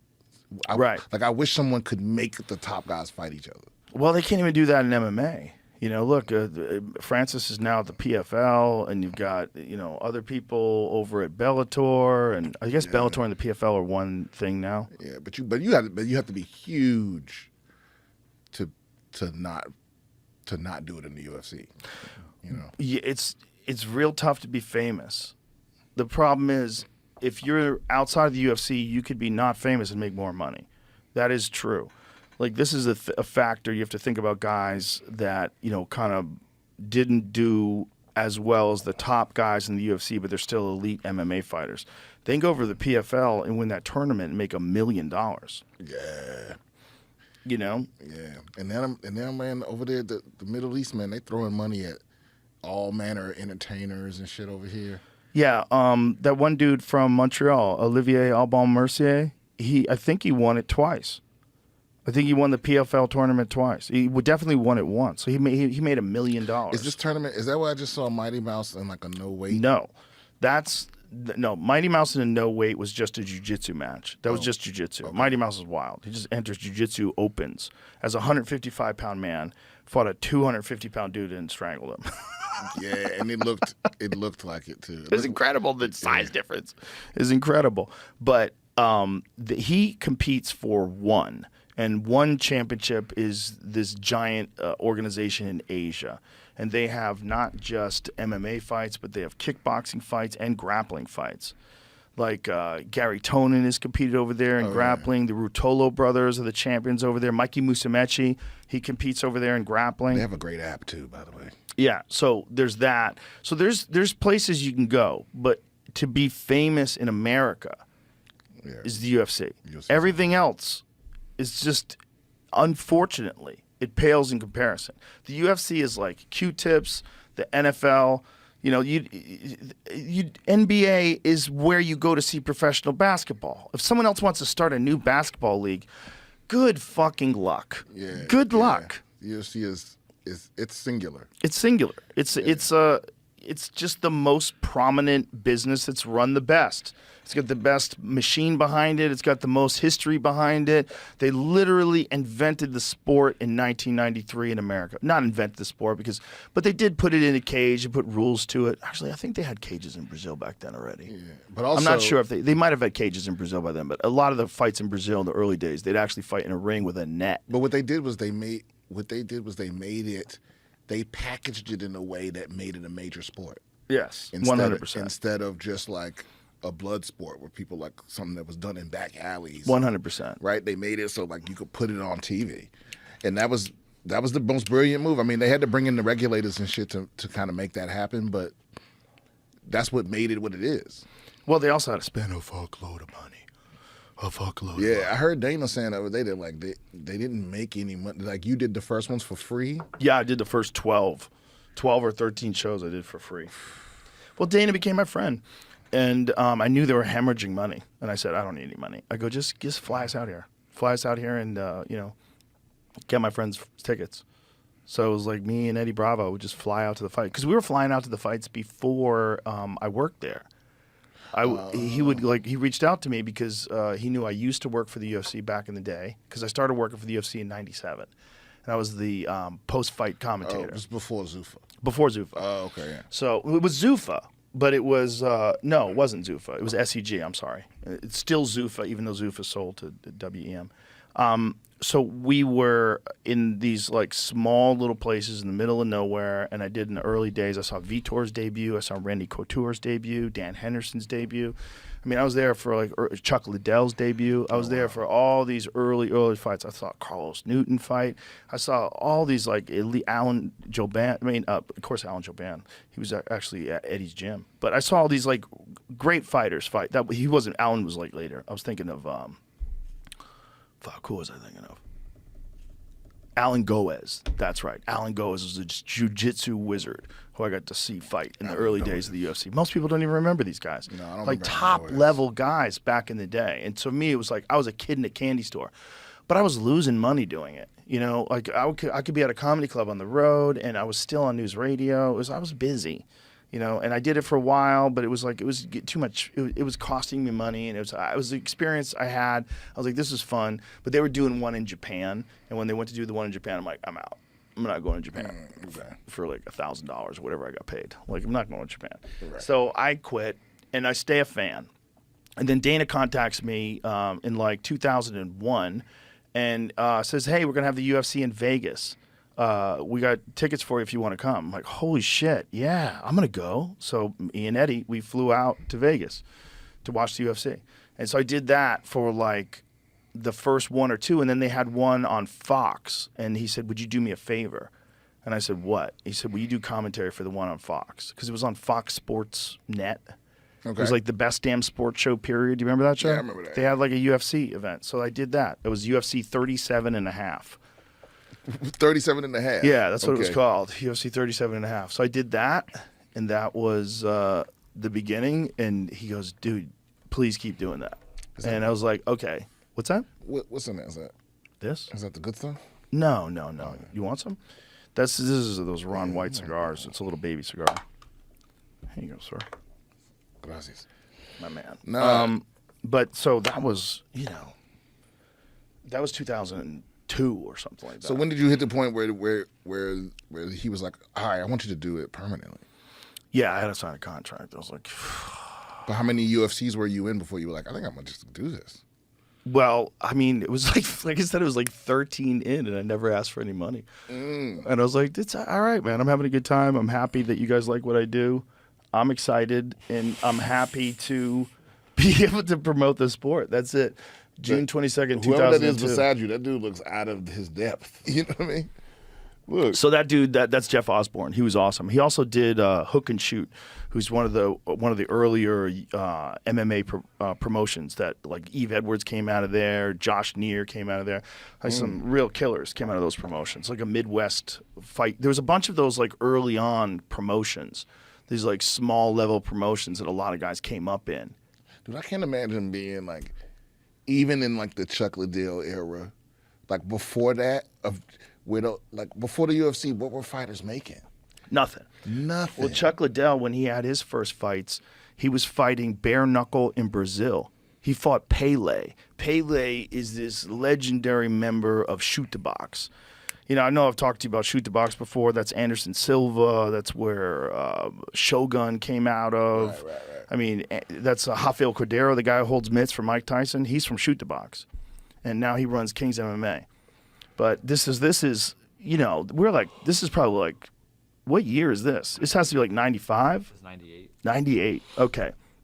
So this is probably either right before Chuck Liddell fought in the UFC, somewhere around that range, but he's fighting in Brazil, bare knuckle, against a dude who's like a legend in Brazil. Like Pele was like, look, Pele took Chuck Liddell down. How about that? This is how dangerous this fucking dude is. Chuck Liddell never gets taken down. Here he is mounted, bare knuckle. And this is a crazy ass fight, man. And Chuck eventually gets hold of it. Look how they have the setup where the ring at the bottom of it has a net in it. Bro, Pele's all over him. But now Chuck sneaks out the back door. And Chuck was like a really good wrestler, but he used his wrestling to stand up. He just wanted to blast people because he also had a karate background. Now in these fights, you're allowed to headbutt. You're allowed to stomp. You're allowed to do everything. You got bare knuckles. You could even grab dicks. A lot of these dudes grabbed each other in the dick. Really? Yeah. Gary Goodrich did it to the Pedro. It's like my signature move. Bro, he reached into his shorts and grabbed his cock. Just crushing his balls. Like, it was crazy what people were doing. Damn, you allowed to squeeze balls? Well, they were in that promotion. It was like you could do anything, which is kind of crazy that nobody just eye poked the shit out of each other. I think you weren't allowed to bite. Or you just start with the ball squeeze. Look, he just got thrown out of the fucking ring onto the ground. That's why the net is there, to try to trap them while they're beating the shit out of each other. Rounds in this? I don't know, man. Some of them just were to the finish. None of them I mean, thought of the early UFCs were all to the finish. It's a 33-minute video. Yeah, I think a lot of these fights were just battles of attrition, and they went on as long as they went on. Brazil, when they were doing Vale Tudo, it was the purest form of MMA. It wasn't the same level that MMA is today, but it was the purest form because these guys were bare knuckle. They would just wear like little fucking Speedos, and they would do everything. You could kick, you could punch, you could stomp. to the finish. You could elbow the back of the head. You get someone's back, you don't even have to sink in and choke. If you get someone's back with the hooks in, Renzo Gracie did that in one of his fights. He just got this dude's back and just blasted him with elbows in the head. Your back of your head is so vulnerable. In the UFC, you're literally not even allowed to hit the back of the head. So why It's one area where you're not allowed to strike. That's how dangerous it is. And in the old days, they got your back and they go right for that spot. Boom, boom, boom. Yeah, that's going to put you out. Oh, you're getting fucked up. So it was like a pure version of what actually works and what doesn't work. Because if you have no gloves on, punching changes. Everything changes. Your ability to block punches changes. So if you go from like boxing gloves to MMA gloves, there's a giant difference. But even if you go from MMA gloves to no gloves, there's a difference. Because it feels different on your face. It fucking hurts more. It hurts your hands more. It cuts you up. Everybody gets cut open. It's a much more realistic version of fighting. And that's what they were doing in Brazil. It didn't get, like when they brought it to America, when Rorion Gracie created the UFC and brought it to America in '93 when they had their very first event, they had to kind of do some rules. So they had a cage, they had but it was all no time limit. Every fight was till the fight was over. See, that's what's crazy to me. Every fight in the UFC, those fights were Royce Gracie was armbarring everybody. And it was no weight. There was no rounds. There was no weights. There was just Royce weighed 176 pounds. That was his second pro fight. He had already fought once in the UFC by then. Oh, wow. So UFC 17 in Mobile, Alabama, with a decision over Noe Hernandez. I was there for that. So the next fight, he did that bare knuckle. Wow. Yeah, something I just found said it was a 30-minute, no rounds, no breaks, no gloves, very few rules. Wow. Headbutts, groin strikes, kicking of the knees to the back of the downed opponent, strikes to the back of the head are all allowed. 1998. He was 28 years old, and he weighed 198 pounds. Wow. That's crazy. Yeah, and that was back when it was no glory. It was glory. Very little fanfare. Very little fanfare. The UFC's weight limit was 200 back then. There was a 200-pound weight class. Like right around then, they started putting in a weight class. So like when Tito Ortiz was a champ, it was like, I believe it was 200. And then they moved it up to 205 later. They changed it. But I think like when Frank Shamrock was a champ, I believe the weight class was 200. And you couldn't be over that? Yeah, that was like, I think there was like a couple of weight classes. I think they started instituting weight classes and they had like a 55 and then they had like a 70 and then they started sticking them all in there. And then it became, what it is today, which I still think is underweight classed. I think they should have several more. I think they should have one higher. No, all throughout the range. I feel like there should be one every 10 pounds. And right now we have these giant gaps that don't necessarily make sense. Like we have a huge gap from 155 to 170. That's 15 pounds. That's a big difference in a human being. Like how much bigger and stronger a person is and how they can cut down to 170 versus a guy who really weighs like 175 and he cuts to 170. There's like a giant difference between those 205-pound guys that can make that weight cut.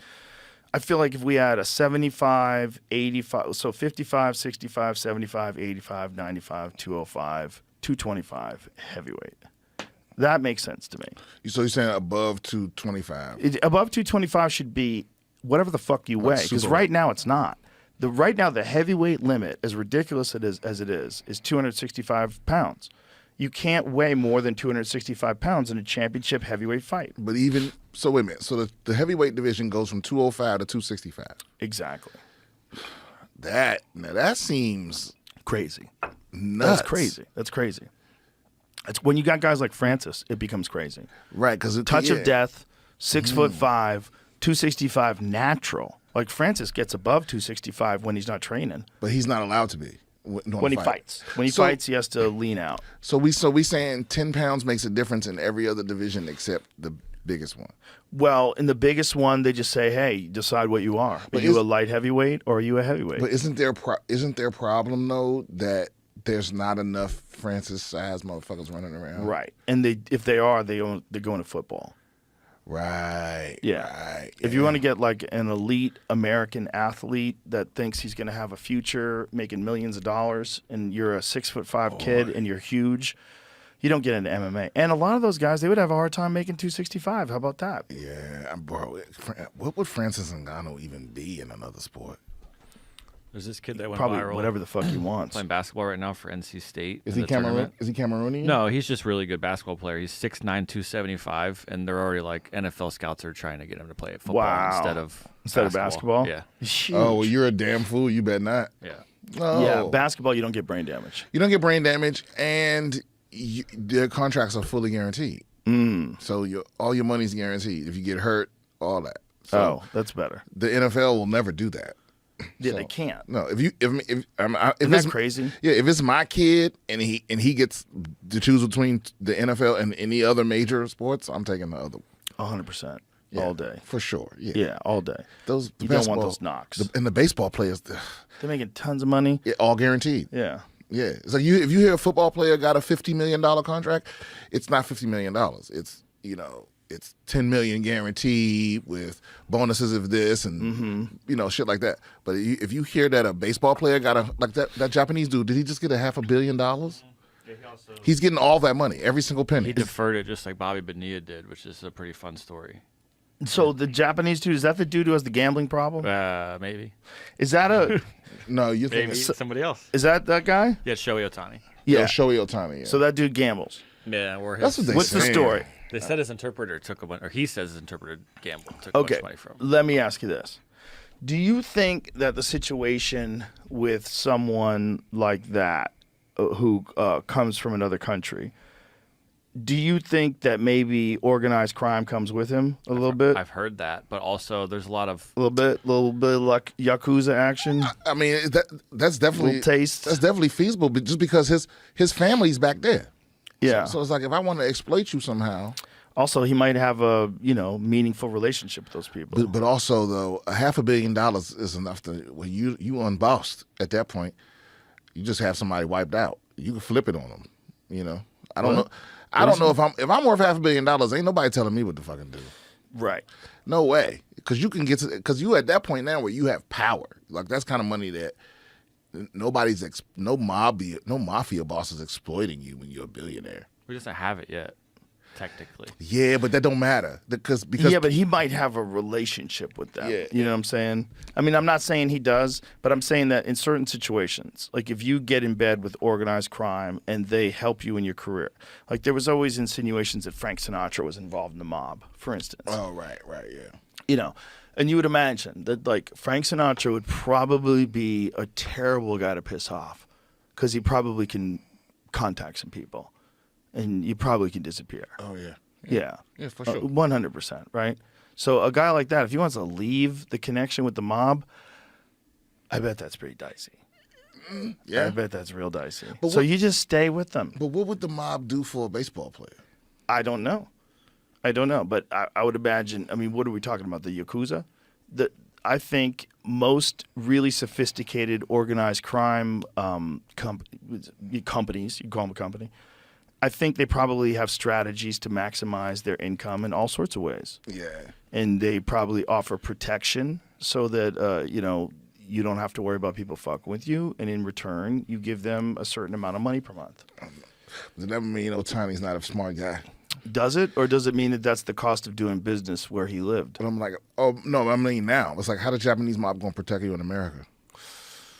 You don't think they can do things over here? I mean, they probably could do a couple things, but they don't have like a... If you're going to have someone whacked, that would be the coolest guy to have someone whacked. A Japanese assassin. Right. Oh, but to be like, I'm going Someone to who protect comes you over in a full briefcase. time all over America? I don't know. That's possible. Yeah. I don't know. No. But $500 million for playing a game. So what was the problem? They said that he was gambling on something he shouldn't have gambled on. Is that what it is? Well, it's a multi-layered problem because first of all, he has an interpreter with him at all times, I think. So, how much into his financial life, does that guy have ability to get into do with things?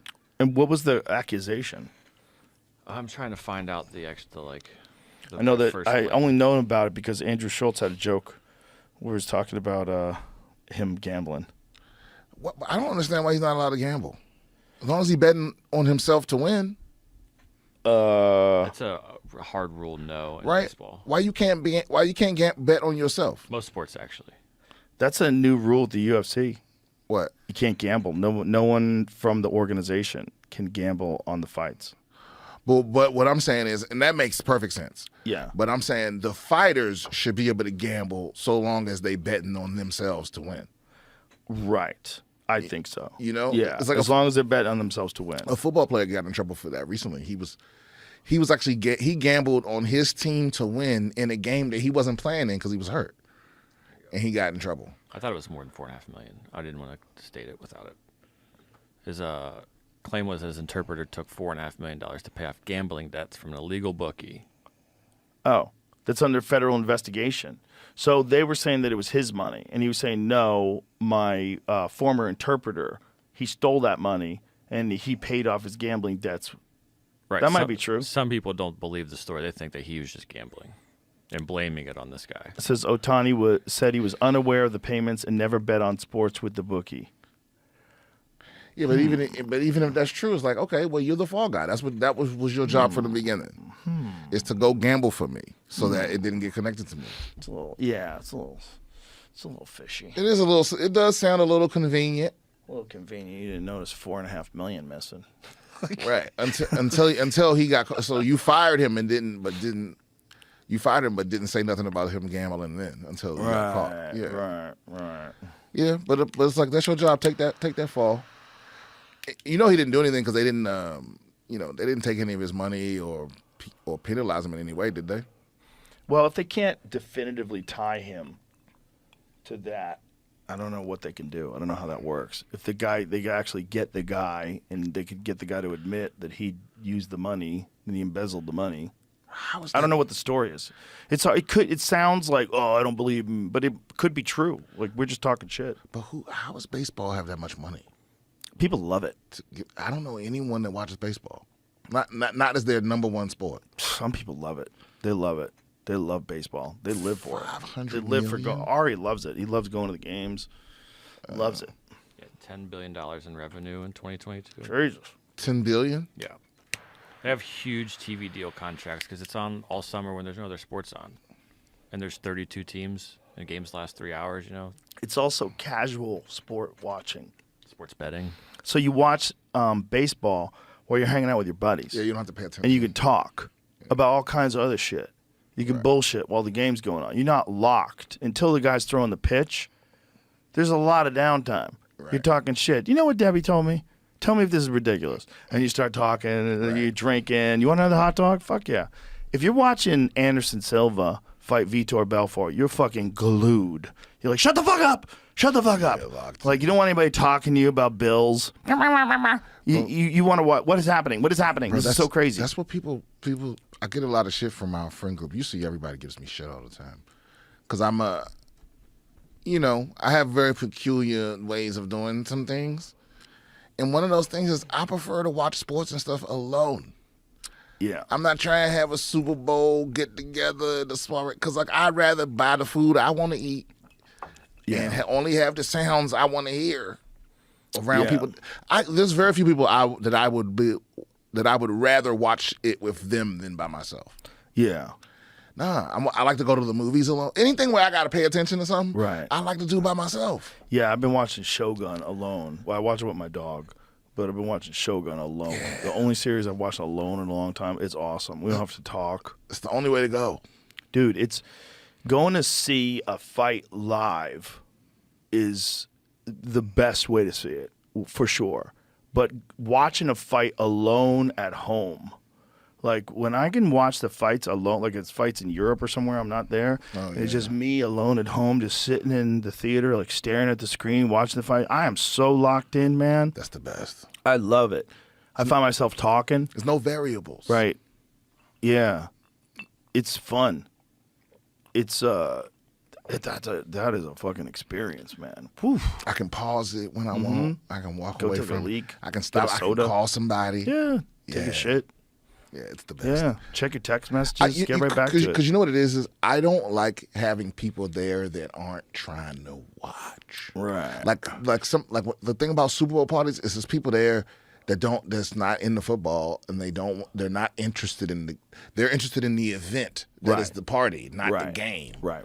So it's like I just want to watch football. I'm not Yeah. I'm not here for the hors d'oeuvres and cute outfits. I feel you. Yeah. Yeah. Halftime show. Nah, I can miss every single one. Yeah. Yeah. I'm so glad they don't do it at fights. Halftime show? No, you know the Have a interesting rapper come out or something. Have some band. no the Kid interesting Rock story plays. just came out from this during this last Super Bowl that the Wayans brothers are the reason that there's a halftime show in the Super Bowl. I watched that. Yeah. I watched that live as a halftime show at Yeah. a pool hall. It was the first time I ever saw it in living color. Yeah, me too. It wasn't my first time seeing Living Color, but everyone watched it, Yeah. And it was like, and the NFL was like, oh, no, we're not giving up these ratings. Yeah, because everybody knew for a half hour is just nonsense and chitter chatter. Right before that, before Michael Jackson, because Michael Jackson's the first one you remember, that everyone remembers, the first halftime show. When people say halftime show, that's what they're talking about. Because before that, it was just every other football game. It was like just marching bands and like regular shit. Wow. Michael Jackson, and then the NFL was like, oh, we gonna drop a nuke. Our answer next year is Michael Jackson. Everyone changing the channel, all that revenue they were Yeah, losing.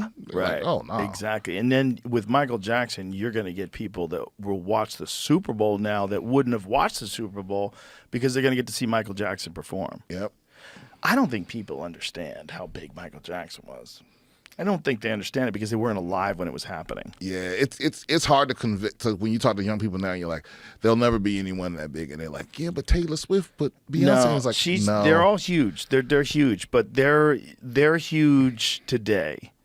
They're huge today in the era of social media, in the era of, it's just a different world of sharing from streaming platforms. Someone huge today, you can't take away from Taylor Swift being huge. Yeah. But there's a lot of people that are huge today. It's not like then. No. Then there was one guy that was the guy. and he wasn't just. He was huge from the time he was like 5 years old until the day he died. He could literally have people passing out in Japan. Falling up, they couldn't stand being near him. They'd freak out. Yeah, that's why. Yeah, that's why it's like the world is just set up differently where there could not be another Michael Jackson. No, it's not. It's a different world. But there's a few guys that broke through, and it's just like they ran to the top of Everest with no oxygen, and there was just no support system for them. Yeah, Nobody had ever been there before, so nobody even knew like this could be a thing. You had Elvis, who got there and he died, and then you have Michael Jackson, right? And nobody else has ever really gotten that big. or the Beatles. The Beatles, yeah, I guess the Beatles did, but Michael Jackson was an individual. Yeah, It was when you see the silhouette of him with the top hat, and when the lights would go on, bro, people would go insane. Yeah. And he was dancing and moving. When you see that, show me that thing when you see him when he comes out on stage. People forget that at that Super Bowl, that one where he just stood there for the first like 2 minutes. Yeah, dude, he was something really unusual. They didn't do the silhouette here. Oh, they didn't do it there, but when he gets out there, bro, when they see him.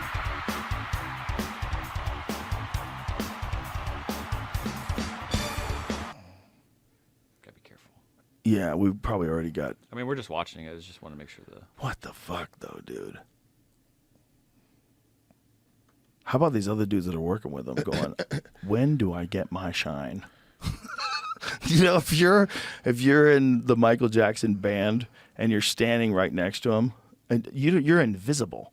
You're in front of millions of people, but you're invisible because that guy shines so bright. That guy shines so bright that no one sees anybody else there. The guy next to him, he's like doing his best, man. Look at him.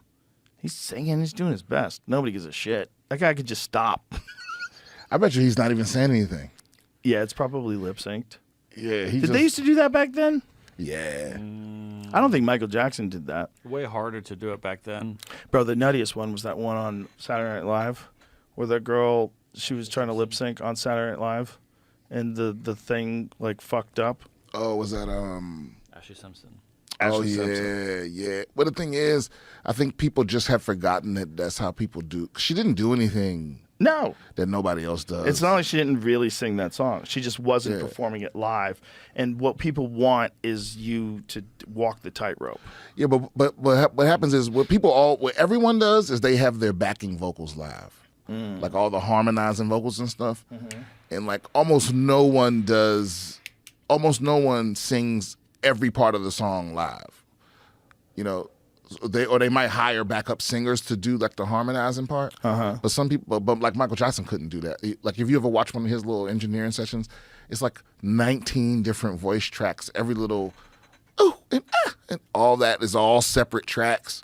So Really? like all that has to be played through the speakers. Oh, wow. You know. I'll show you But this people video. full on lip syncing where it's the whole track playing for them. I think Also, you also have to think that a lot of the recorded stuff has been manipulated, right? Right. Like he's doing crazy voice stuff.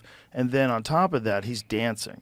So how much cardio is that dude burning off? yeah. Like that guy, I mean, you have to be in shape to do a Michael Jackson show. He's fucking dancing and moving and moonwalking, and you're going to get out of breath. So you have to Right. sing while you're doing that in perfect pitch? So this is Michael Jackson doing his vocals for Thriller, but each of these layers you see is like a different tone. So it'd be like him doing his own choir, if you will. So he's got like the bass and then the falsetto, and it does each little shows you what he's doing. You start to freeze. You start to freeze. You start to freeze. You start to freeze. And so it looks you right between the eyes. Wow. Right? It's like that's done now with a bunch of tricks, but like back then, you either could kind of do it or you couldn't. Wow. Yeah, yeah. So it's just layered. It's all layered. It's all layered and all that. It's like- Jamie, all fucking audio skills coming to work right there. I mean, you understand it. There's a whole. This is a thing. I was actually going to bring up another point, but I'm not going to get into that right now. With someone else that's going viral on TikTok and their use of these tricks. What do you mean? In TikTok for singing? I saw someone getting called out. Yeah, so I'll just Called let you know. out? Some of Jennifer Lopez's songs have been called out recently. For what? Like there's this. It's how that they produce the songs. The big one I saw today was a backup singer. Her name's, I think, Natasha Ramos. She's claiming, which I think was true, she was paid to like sing the song as a demo, and then J-Lo comes in and re-sings it, sort of. But then in the engineering, it sounds like the song that was released was more of her vocals than J-Lo's, according to her. And this is one song? And then there's multiple songs people are sort of digging up that like, well, what about this song? What about this song? How many songs did she actually sing? And yeah, there's been more and more claims. That's like it came up today. It was this girl was responding to someone else, another backup singer, making some claims about a few songs that she worked on. Bro, I don't even know a Jennifer Lopez song. I couldn't. Jenny on the Block. That's the one. That's the one that she's I talking don't- about. She's like, that's me actually saying like from the Bronx and this and that. J-Lo's voice is on there somewhere in the mix. Damn. I'll say they mixed her with this other girl's voice. Yeah, but I'm just like, but did you get paid? Like, did you get paid for that? And then I would assume so. That's the thing is, yeah, you should. because I'm not about the people that are like that. You signed up for a shitty deal, but so you could get ahead. And then Right, you is got that ahead. technically background singing if she's singing over it? Like, how would that even work? What would you call that? If she's singing over it, that's not really background singing, right? That's why I tried it like it's a demo. I don't know. It's like tracing the lines. I mean, Right. But the whole business is set up to everyone's getting fucked. The shit rolls downhill. That's how the whole business is set up. Well, the wildest one was Milli Vanilli, right? Yeah, I guess like that's it. Yeah, That's the wildest. that's when everyone knew. Well, that's where it all fell apart. Right. That's where it all fell apart. Where people are like, oh my God, these fucking record companies have produced humans that we feel are like perfectly desirable physically, but they can't sing the way we want them to do, so we'll get other people to sing it. Oh yeah. Well, apparently, the dude behind Milli Vanilli, he was behind a ton of other people. Yeah. Like, so over there where they were from, I don't know if it was Italy or France or whatever, but it was like a thing back then at the time. It was nothing for a brilliant artist to like basically foster a pop star, you know. It wasn't a big deal over there where they were from. It was like something everyone did that was talented. Really? Yeah. So and they got away for a long time over here, but Americans weren't aware of that. So when Foster a pop star is an interesting way of putting it. But there's a difference between that and like creating a fake star with someone else's singing. Like you got some homely looking person who's singing, and then you got Milli Vanilli who's out there dancing it. yeah. That was the problem. No, but that's what I'm saying. They all did it. They all would go get models to They all did that? to perform their songs. But what I'm saying is where they were from, it was known and it wasn't looked down upon. Bro, they would do that in comedy if they could do it. If they could pull it off. Oh, they do that in comedy, don't Well, they? that's what managers of thieves are doing. Oh, you saying like, they could create like a comedy star, like hire Yeah. a bunch of comics to be writers? Yeah, find some cute guy who's like really good at telling jokes and just hire a team of people to write for him, just like the record companies do. Well, that might be a better deal than be like to be the man behind the man. If you made a substantial enough amount, I think that's probably better than being famous. Well, some people like to work with comics, and some comics employ writers. So they employ writers that come with them, and then they'll workshop ideas, and maybe the writers will come to them with premises. Like some of my friends write for comics. They write for people. I like that. Yeah, they'll sell them bits, and or they'll sell them premises or setups or things like that. Because some guys are just spitting out ideas all the time. Like Kurt Metzger does a lot of that. Yeah, they just got a computer. Just got to write it down. All that's I have zero problem with that. But I think there's a thing that people want to see with comedy. Like I want to know what Brian Simpson thinks. Right. I don't want to know what a committee that consults with Brian Simpson, and then Brian Simpson presents his argument.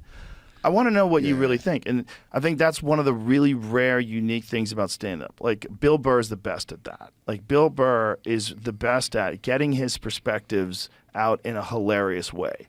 Yeah. And you know that he's not consulting with anybody when he's formulating these bits. This is Bill Burr going, hey, what the fuck is this? And bam, and then it becomes this hilarious bit. Right. But it's... I think I would hire writers if they were like, quick, you hosting the Grammys tomorrow, I think you would need writers. 100%. That's a different animal. Yeah, that's a different animal. Then you really don't want to, Joe Coy it. You want to bring in some experts. Well, that's one of the lessons to learn. Is like anybody asking you to do something at the last minute, they did not want you in the first place. Yeah. Also, they can't get anybody else to do it because it's a sucky gig. Right. It's like Joe Coy's got his material that he works out, that he's got down solid. He's got a giant fan base. You're asking him to like step into a totally different genre, write jokes about things he might not even be interested in, and do it all in 10 days. And I'm glad, and I bet you he didn't get to hire any of the writers. I don't know. So it's man. like, I don't know what happened, but don't do that. Yeah. I mean, there's no way I would do it last minute with the people you picked. It's like you got 3 days to write some jokes for an award show. It's like I'm bringing in all the hitters. Look how much Chris Rock blew up after he stopped doing the Oscar thing. So Chris Rock gets slapped by Will Smith, and then everybody wants to see Chris Rock. And Chris Rock's selling out arenas and murdering. Everybody I know that saw him. Tommy went to see him. He said, dude, it was insane. He goes, it was vintage, bring the pain, Chris Rock. He goes, it was like Chris Rock came all the way back. Just let go of all that Hollywood Oscars bullshit because they've failed him in the most transparent and obvious way. He gets assaulted on stage, and then they give Will Smith a standing ovation later when he wins an award. Like, you just gave the green light for people to hit people if they don't like the person who's doing very mild jokes. Yeah. Very mild. It's interesting. Their career's going to always be connected to. They're going to always ask both of them about it. Forever and ever and ever and ever. And it's so unfortunate. It's just But, you know, that's a Michael Jackson type deal. Will Smith got so big. He got so famous and so used to being Will Smith that he thought he could get on stage and slap Chris Rock in front of the world. Yeah. It's the ultimate, like, I mean, he did, though. He could. physically, but that's also part of the problem. Like, he's not going to do that if it's Michael Jai White. Right. You know what I'm saying? Like, Maybe. he's not going to do that to someone who will just fuck him up. I would love to test that theory. Actually, But you know what I'm saying? There's probably an AI that could answer that. Like, if you go on stage and hit a guy that you can hit anytime you want to because he can't defend you, that's so much different than going on stage and smacking Terry Crews. Right. He still hasn't recovered either. Is he still? No, it's fucking. He probably feels terrible. He probably wakes up in the middle of the night when he has to take a piss. Going, why did I do that? I think Chris won't take his call either. You know. It's like, hey man, just because you ready to be sorry, don't mean I got to talk to you right now. Yeah, man. I mean, I think you got to go way out of your way if you want to talk to that guy. You know, I don't think it's as simple as a phone call. You should probably like fly to him. Yeah, because also, what can he do? What can that conversation do to? Because what you really want is to be absolved of the guilt. You'll never be absolved of the guilt because it just happened. You're not going to take away the fact that it happened, but you could let that person know that you are sincerely sorry. And we've all done things in our life that we're sincerely sorry about. Now, I don't think you should hold someone to mistakes. I really don't. Even in the case of Will Smith, like, that's not that big a deal. He didn't hurt him. He barely hit him. It was nothing. Yeah, but he publicly emasculated him. He did. It was awful. It was stupid. But I'm saying it's not like he killed somebody. Right, exactly. Okay. You know, it was fairly mild in the kind of assault that it was. But right, but you know that in man world, in the world of men, there's a line where the milder it gets, it's almost more disrespectful. But here's the thing, the other thing in the world of men. If you're as big as Will Smith, you don't ever slap a guy who's as little as Chris Rock. True. It's just not cool. This is not fair in any way, shape, or form. Unless that dude is doing something to harm you or someone with you or your family, your friends. Right. Unless that person's like physically doing something, why are you hitting them? That's crazy. But you know what people were wrong about? Him and Jada Pinkett still together. That's crazy. Yeah. Still together. Now I'm convinced they're never going to break up. Abracadabra. Yeah, they're never going to break up. Well, there's a book of potions in that house. Buddy. There's a book of potions in that house. There's a black cat in that There's yard. little dolls made of sticks with pins on them. Woo! Yeah, I don't get it. Some people want to be miserable. She got that WAP 4, man. Whatever it is. Yeah. Something's happening. They like it together better than they like it apart. Hey, maybe we're wrong. Maybe it's the pressure of living publicly, which is a real thing. You know, I don't know. I think it's one of them. I don't think it's even really that complicated. I think it's just a situation where like he is super duper crazy, head over heels in love with her, and she only cares about herself. And they just got a lot of money, so we see the results of it all. But we all know couples like that. Yeah, you got to be careful. Those are the worst couples to see for me. You got to be careful who you're with, because you change depending upon who you're with. You know, you're only at your best if you're with someone who's actually with you, in your corner. I heard legit. I heard Earthquake say this about them specifically, but just basically about how if you're not proud of the person you're walking down the street with, you're not your full self. You know, like something to that effect. If you're not proud of the woman that you're with as a human being. Right. Not like, just a mess. That's hot. Yeah, like you see your friends and some people that they're with women and you can just see that they're just like exhausted. Well, they also get in fights publicly and they get humiliated publicly. Like tell all your business. Oh yeah, why don't you tell them about your fucking dildos? Come on now, I gotta pretend like I just learned that. No. Yeah, it's like any of that shit. That shit just don't seem like it's worth it. Yeah, that's the shit that Phil Hartman's wife used to do to him. You always talk very positively about Phil Hartman. He was a great guy. He really was. He was a very unique guy, very interesting guy. Became a pilot while we were on the show. Like took flight lessons in between, like reading his lines. He would have his flight manuals, just reading and studying, and became a pilot. And his wife was a cunt. Like, yeah, man, it wasn't good. She shot him in his sleep and then killed herself. Wasn't good. Yeah, and she was just like, they had horrible fights, and she would humiliate him publicly. She would say rude things about him publicly. Like when we're out, like at like some sort of a celebration, some dinner or something like that, she'd say rude shit about him. That's hard to get through. Oh, it was like there's this deep-seated like anger between the two of them, and it's like exacerbated by cocaine. And I don't think he was doing that, but he smoked a lot of weed. He liked weed. Phil Hartman he was a fun dude. He was a very, very good dude. But why put up with that? I don't know, man. I don't know. I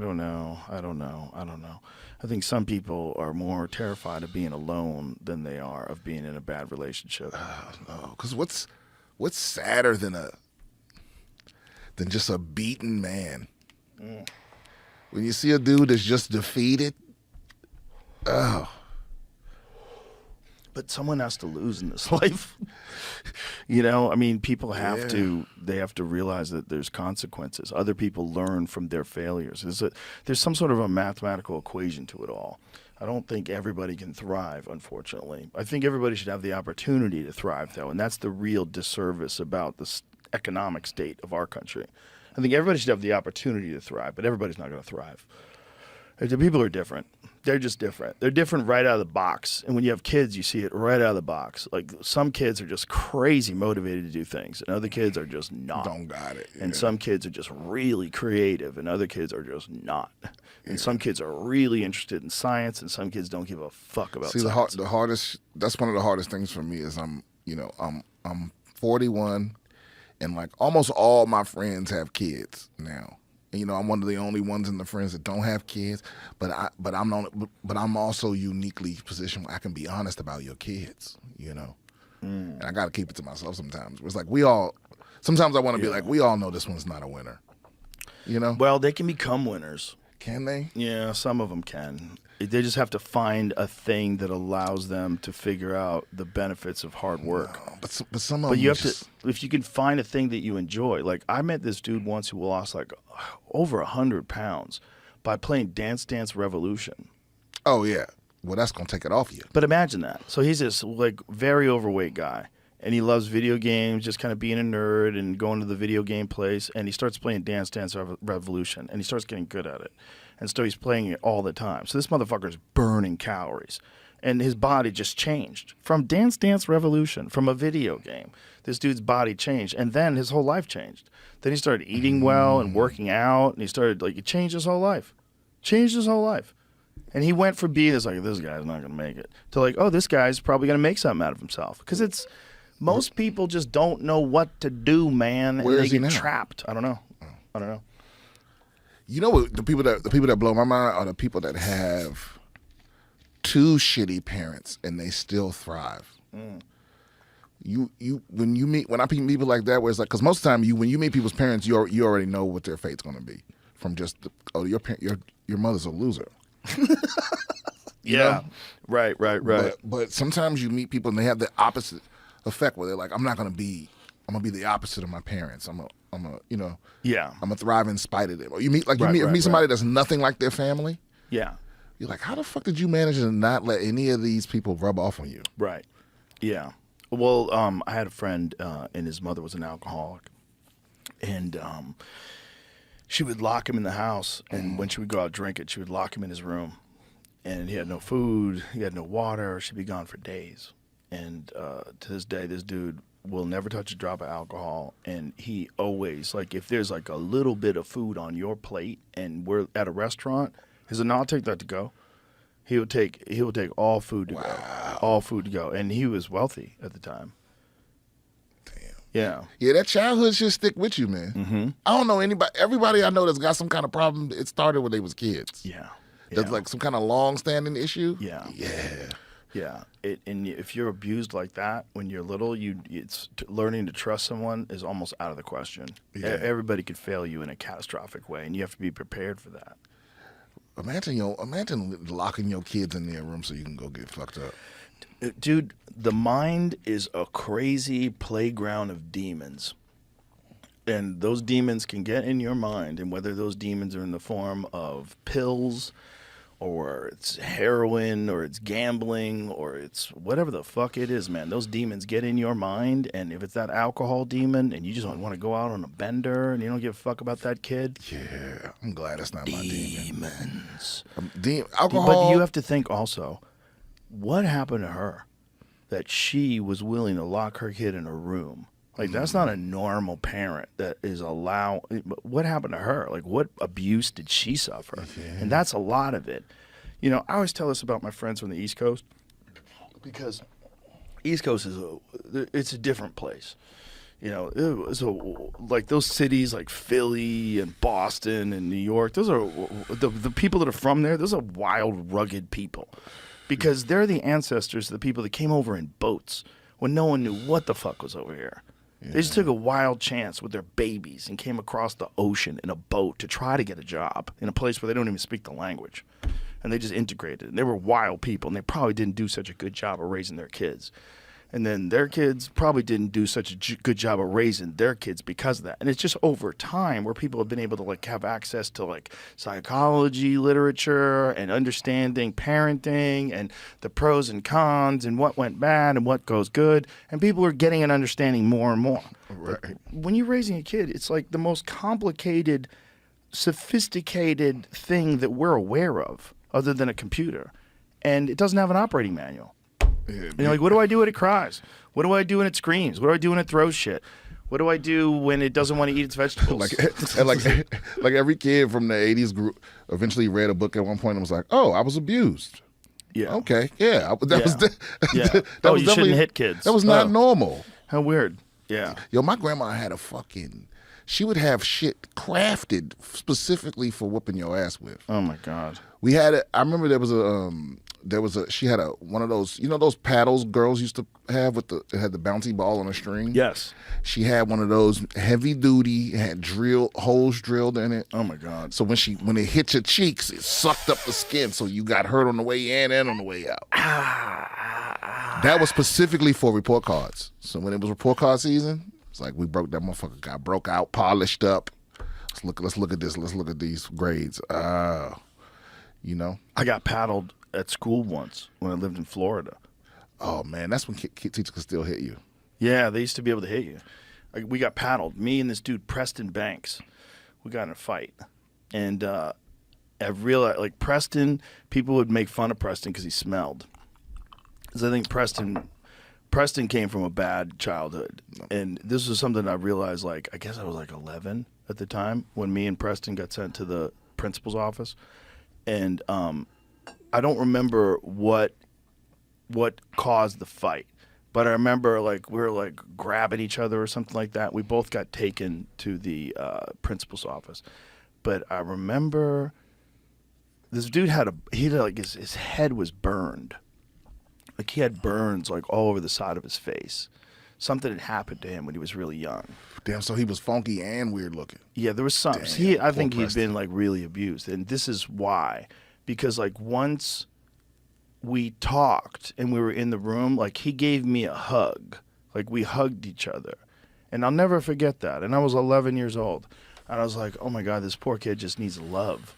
You know? Like, the reason why we wound up getting into a fight was, like, he just needs love. He doesn't get any love. I gave him a hug. And he was like the way he hugged me back. And I was like, this poor fucking Like dude. he was starved. Like, was it exactly? Like, this poor fucking dude. I remember thinking that at 11 years old. I was like, this poor fucking dude. He doesn't have any love. Like, that's why he wanted to fight. Yeah. There was a thing that I remember thinking, and it kind of shaped my way of thinking about fights with people. Yeah. Like, because you're always thinking about this person saying something to you, and you're going to say something back, and you're going to escalate, and you're going to make them back down. The reality is, like, why is that person saying something to you? And is there something you could say back that lets him know that you're cool and that this won't happen, that you don't have to get into an altercation? Yes, you have those epiphany moments. Bro, Yeah, because so many times people just escalate. When maybe maybe it came out wrong even from their mouth right after they said it. Maybe they realized it. I heard And if you somebody- make them back it up, now they're going to back it up. I heard somebody say something yesterday that made me reflect on all my past relationships, and he was saying that sometimes you wanna win, like you'll keep an argument going so you can win rather than solve the problem, and he was Yeah. like, it's because you know that you'll forgive that you'll forgive that person. So if you lose the argument and it means you did something wrong, you don't trust that they'll forgive you. Oh, wow. So you're trying to win to protect yourself from not being forgiven. Ooh, that's heavy. I was like, oh man, damn. Like, because I know it's fucked up to call an ex and be like, yeah, I think you was right. That's Sam Morril has a joke like that about, like he calls his exes and says, I think you were right all along. It's like but it's fucked. So I wouldn't want to call an ex and be like, I think you were right, because that's just gonna. It's going to create more problems than it's worth. Right. But it made me start thinking, like, maybe I was wrong. Yeah, I think that is what I was doing. I was trying to win so I could. It's a problem. Yeah. It's a problem that people have because generally fights aren't just about that fight. It's about the dynamics of your relationship. It's about whether or not everything else is good. Yeah. Almost everyone is afraid of something. Mm-hmm. When people get super aggressive, it's something that they're afraid is going to happen or something they're afraid it isn't going to happen. Yeah. Yeah, and I found that if you know what people are afraid of, or you know what they want, their ultimate goals, you can understand people way much easier. Yeah, well, we're all programmed for a time that doesn't exist anymore. We're all programmed for tribal warfare and fighting off predators. We're all programmed that way. We have the exact same DNA in our systems that went from 500,000 years ago to 100,000 years ago to today. It all came through us. It's all a part of us. It's in us. And we are designed biologically in a very specific way for survival. We need groups. We need groups of people. We look towards alphas. We look towards the older, wiser warrior that has the scars and knows the roots and knows where the food is, and the people that can keep the village together. We need these like very key, pivotal people in order to keep this very fragile society together. And then we all become very wary about outsiders. Very wary. Even if it's about outsiders that like a different football team. That's how weird we are with this shit. Right. We do it with everything. We do it everything, man. We get tribal with phones. How many times do we give you a hard time because you have an Android?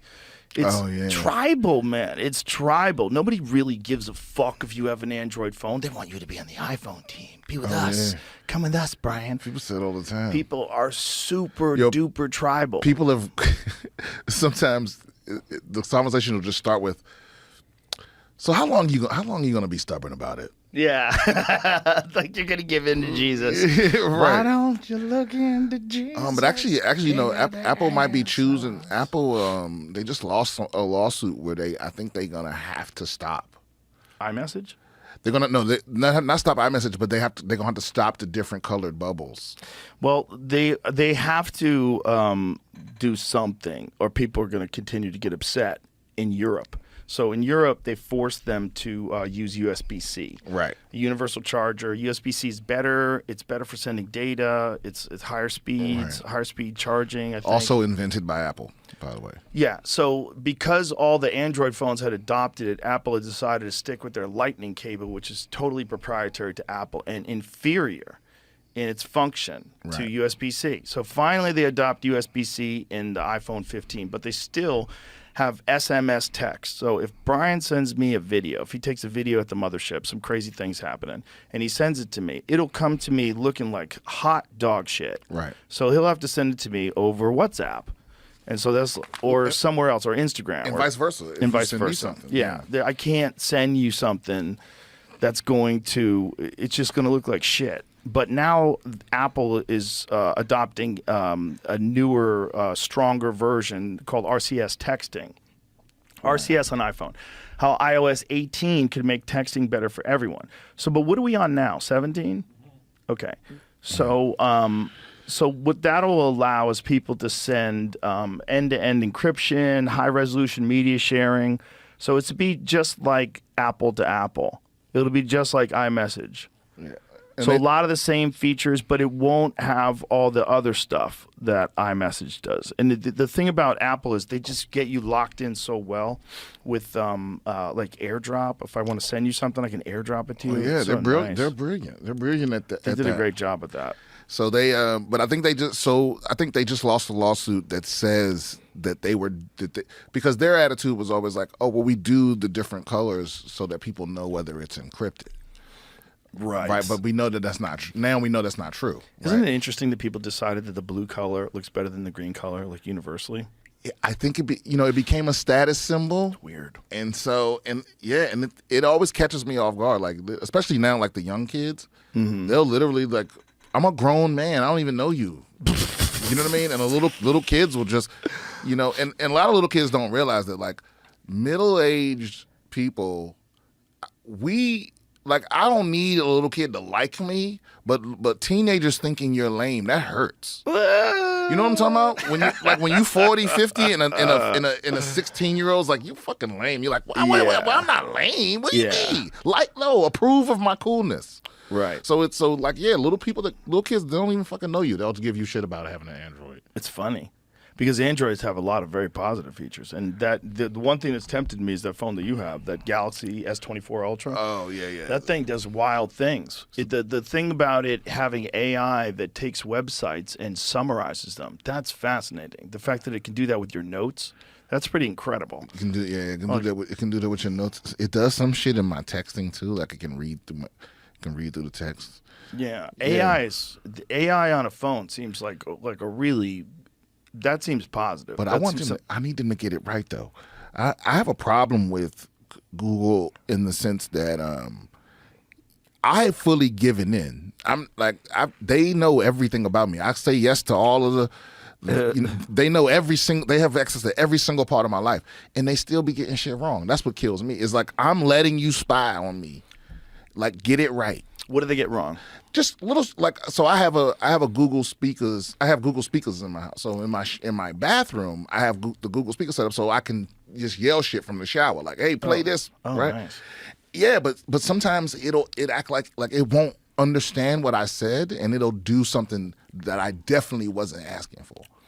I've had that happen before, where you ask Siri to play a song, and it'll play you a totally different song. That's what I mean. Where hey, okay, play Freebird.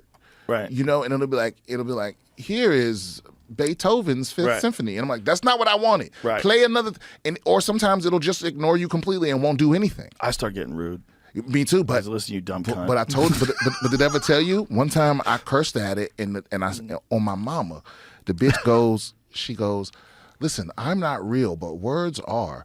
Please don't talk to me like that. Whoa. I was like, what, bitch? What? Like, watch, I'm gonna do it right now. Whoa. Hold on, I'm gonna see if it makes me look I'm stupid. not real. If you're not real, first of all, you're definitely real. Hey Google, you dumb stupid bitch. Hold on. Why are you a dumb cunt? Wait a minute, it's not responding. It's tired of your shit. No, it just gave me search results. Why are you a dumb cunt? Hey The Google, movie. why are you a stupid bitch? It's not speaking. Wow, look, that's Because Google's paying attention to this conversation. This is their AI. They don't like where you're going with this. Very productive. Oh, What did it say? Here's the thing. hold on, I'm gonna do it again. Hey, why are you a stupid bitch?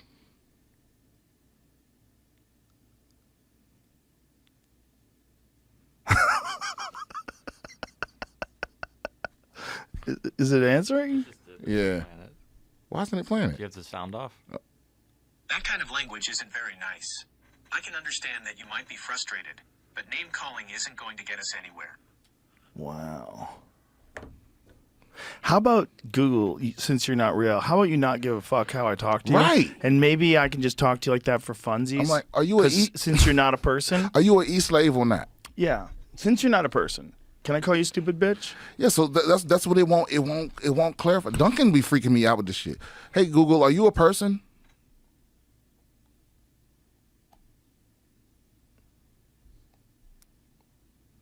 What does it say? I am not a person. I am a large language model, also known as a conversational AI or chatbot, trained to be in... Yeah. Bro, we're really in dystopian Are you times. alive? Are you sentient?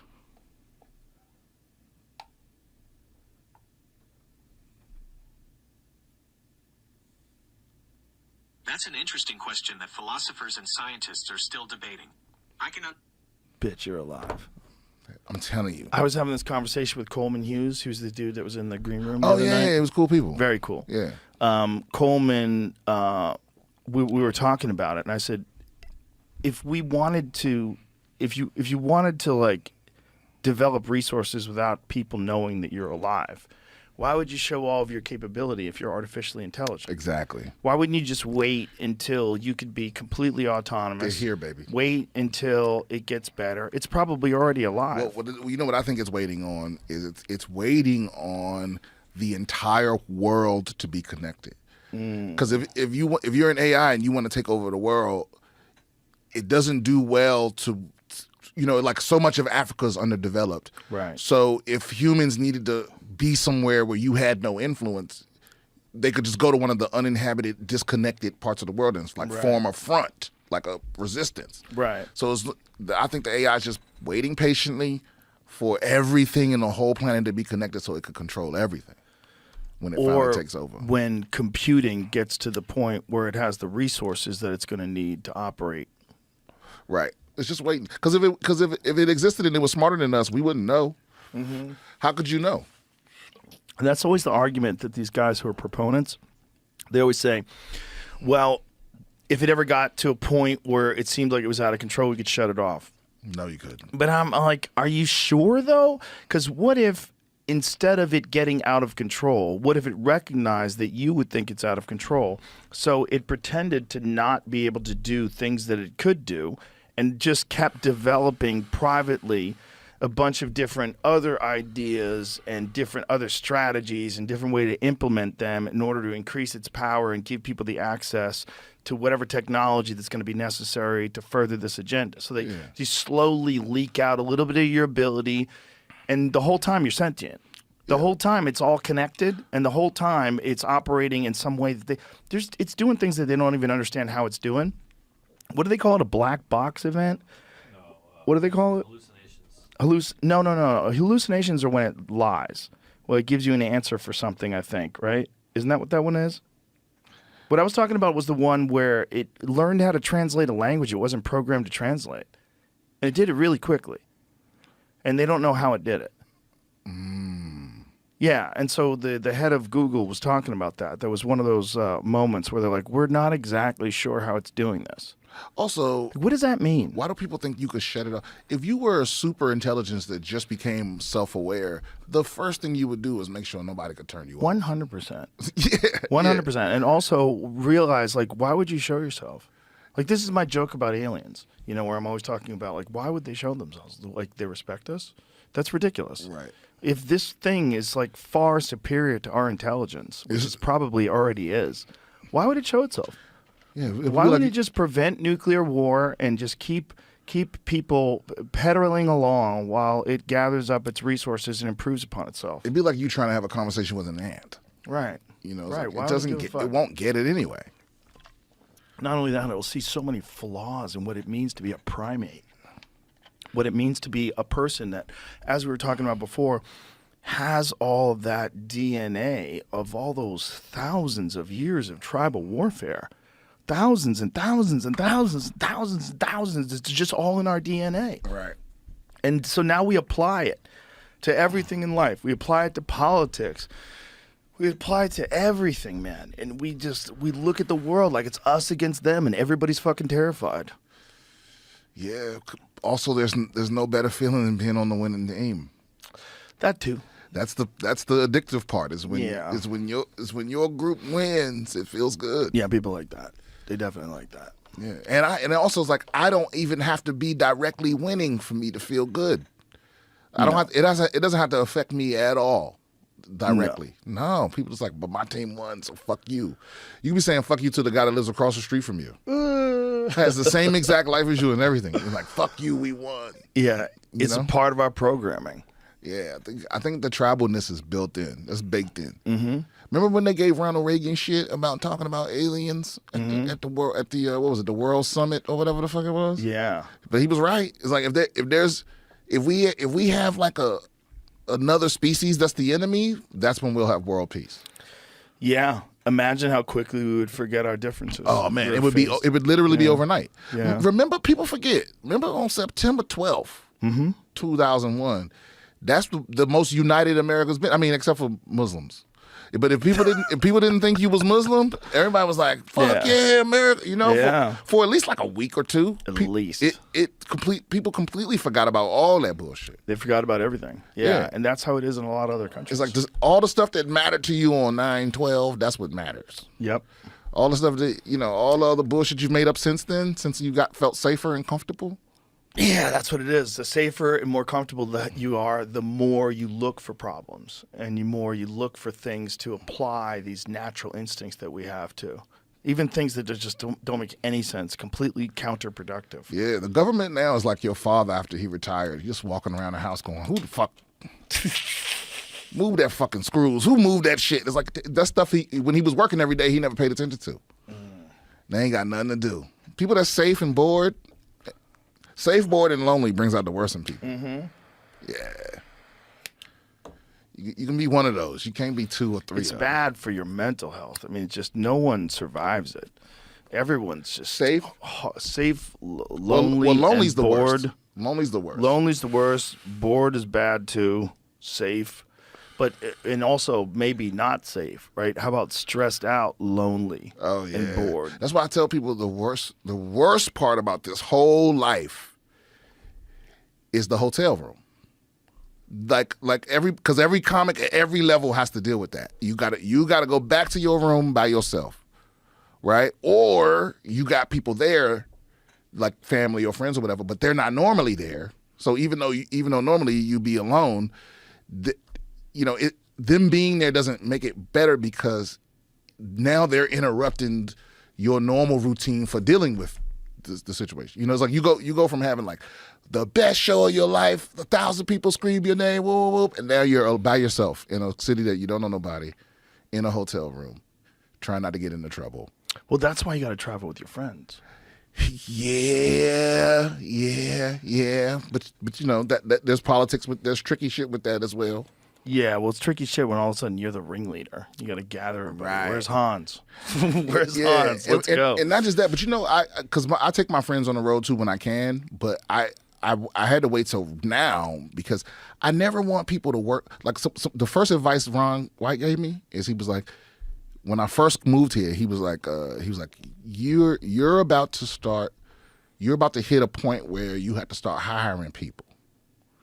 And he was like, make sure it's a job worth having. Like, he was telling me people gonna come out to woodwork, they're gonna want to do shit for free. He's like, no, make sure when you hire somebody, you pay them a nice ass wage. And so my point is, I never wanted to start taking my friends with me before I could pay them like the way you pay us. Like pay them where they like feel good about it when they leave the weekend instead of giving them the same funky ass $200 that the club paid. You know what I mean? Yes. Yeah, that's more like clubs now pay less than what a plane ticket costs. Yeah. So like if somebody feature for you and you ain't giving them extra money or letting them sell merch, they ain't making no money at all. Yeah, they're fucked. Yeah. Yeah, they take advantage of them. Oh man, I don't know how long it can be sustainable. Well, it's only local guys. If it's local guys and they're featuring, that's fine. But if someone has to travel there, I mean, I know a lot of guys have done it in the beginning just to develop a reputation and hopefully get to a point where you can headline there a couple of years from now. But, that's like thinking about it as like a long-term investment. You have to go there and kill as a middle act for $200. And, it's all told, you're going to get home at the end of the weekend with almost nothing. But you'll do it just because now you're working at, fucking Funny Bone. Yeah, you're an addict. That's why you'll do it. You do that, but also you have a hope. Your hope is that you become a professional, like a real professional who can headline. I mean, that was what everybody wanted, right? You wanted to be able to go to a club in Dallas, Texas, and sell out. And fill that motherfucker up. Filled out of people that wanted to see you tell jokes. That's a good feeling. It's a great feeling. I'm not complaining at all. It's fun. No, I love But this lifestyle. but it should the middle act should be compensated more. You know, it's just stupid. And what I would do is just at a certain point in time, I realized it was costing me mental sanity and a lack of fun not having my buddies with me on the road. Yeah. And so I was just like, I'd rather make less money and have more fun than you have a better experience. You're making more money, but you have less fun. Once you can buy food and you can, go to a restaurant and eat whatever you want and you have a nice car, what is the difference? Yeah, there's an amount of money. There's a level of money, and it's not as high as you think. But there's the level of potential happiness is super important. Right. It's more, That's way more worth so important. much. That's worth so much. It's worth so much money to have your friends with you. Like, what was it, Jamie? We looked it up the last time I was here about the amount of money where it stops increasing your happiness. It's like $70,000 or something. Right. Well, it was $70,000 when they first said it, but I think It's probably like 200 now. yeah. No, I think it's like 83 or With something. the Biden administration?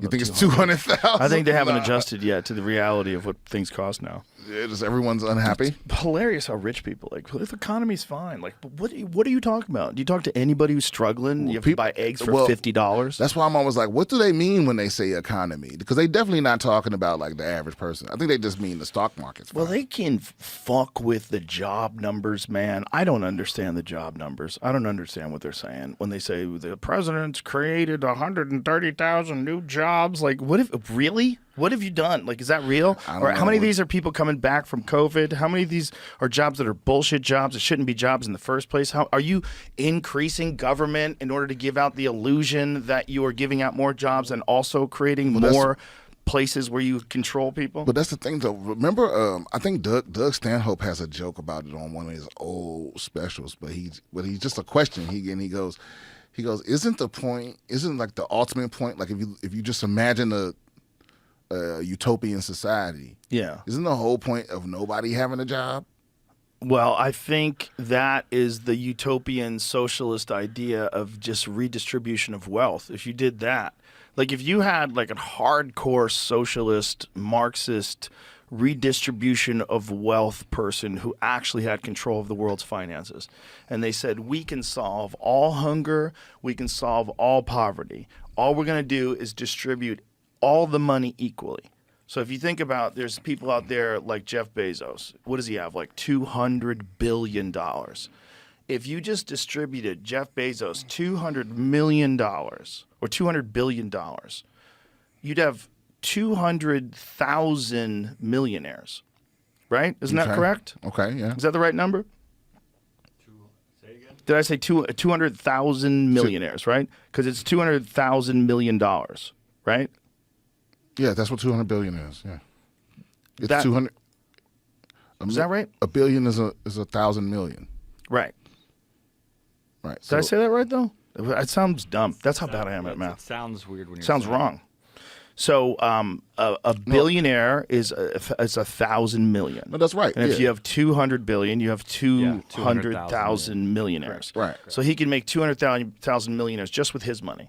So then you think about all of the money that is in Ukraine that we pumped out to Ukraine. How much was that? That was like 175 billion or something like that. How much money have we given to Israel? That's hundreds of billions. All the This Saudi- over the years, Saudi money, this, that, all the money in the oil companies have, all the money that the corporations have. All the Apple has more money than a lot of countries. If you just say that's going to be just distributed equally to everyone Just on like Earth, $10 trillion of wealth. hundreds of trillions, whatever the fuck it is, all over the world, Okay. and everybody gets an equal amount. But then money doesn't mean anything. Well, you're not allowed to make money anymore. Now the government is going to have guns, you won't, and they're going to tell you what you do for a living. And now you're in Cuba. This is what happens. People are looking at it. They're looking at it like this idealistic utopian scenario, but it's never been accomplished anywhere But that's- on Earth. That's just one, but that's an extreme. Yeah. I think the answer's somewhere in the middle. Well, the answer is definitely socialist things that we appreciate right now, like the firehouse. The fire department is essentially like a kind of a socialist deal. Yeah. You're spending. Everybody contributes to spend money to fund this thing to put out fires. It's kind of a Or just healthcare. Healthcare should be that way for sure. Yeah, The that's a big problem one. is money is too entrenched in those systems, man. There's Yeah. too much pharmaceutical drug money. There's too much influence that these health organizations have over what doctors can and can't prescribe. But then, what do we? But because here's the real problem. We are still moving. We're moving in the direction of nobody having job. Like we're developing AI. Everything's getting automated. Everything's getting outsourced. And so, even though it was almost like we're moving in a direction that is a detriment to the current system.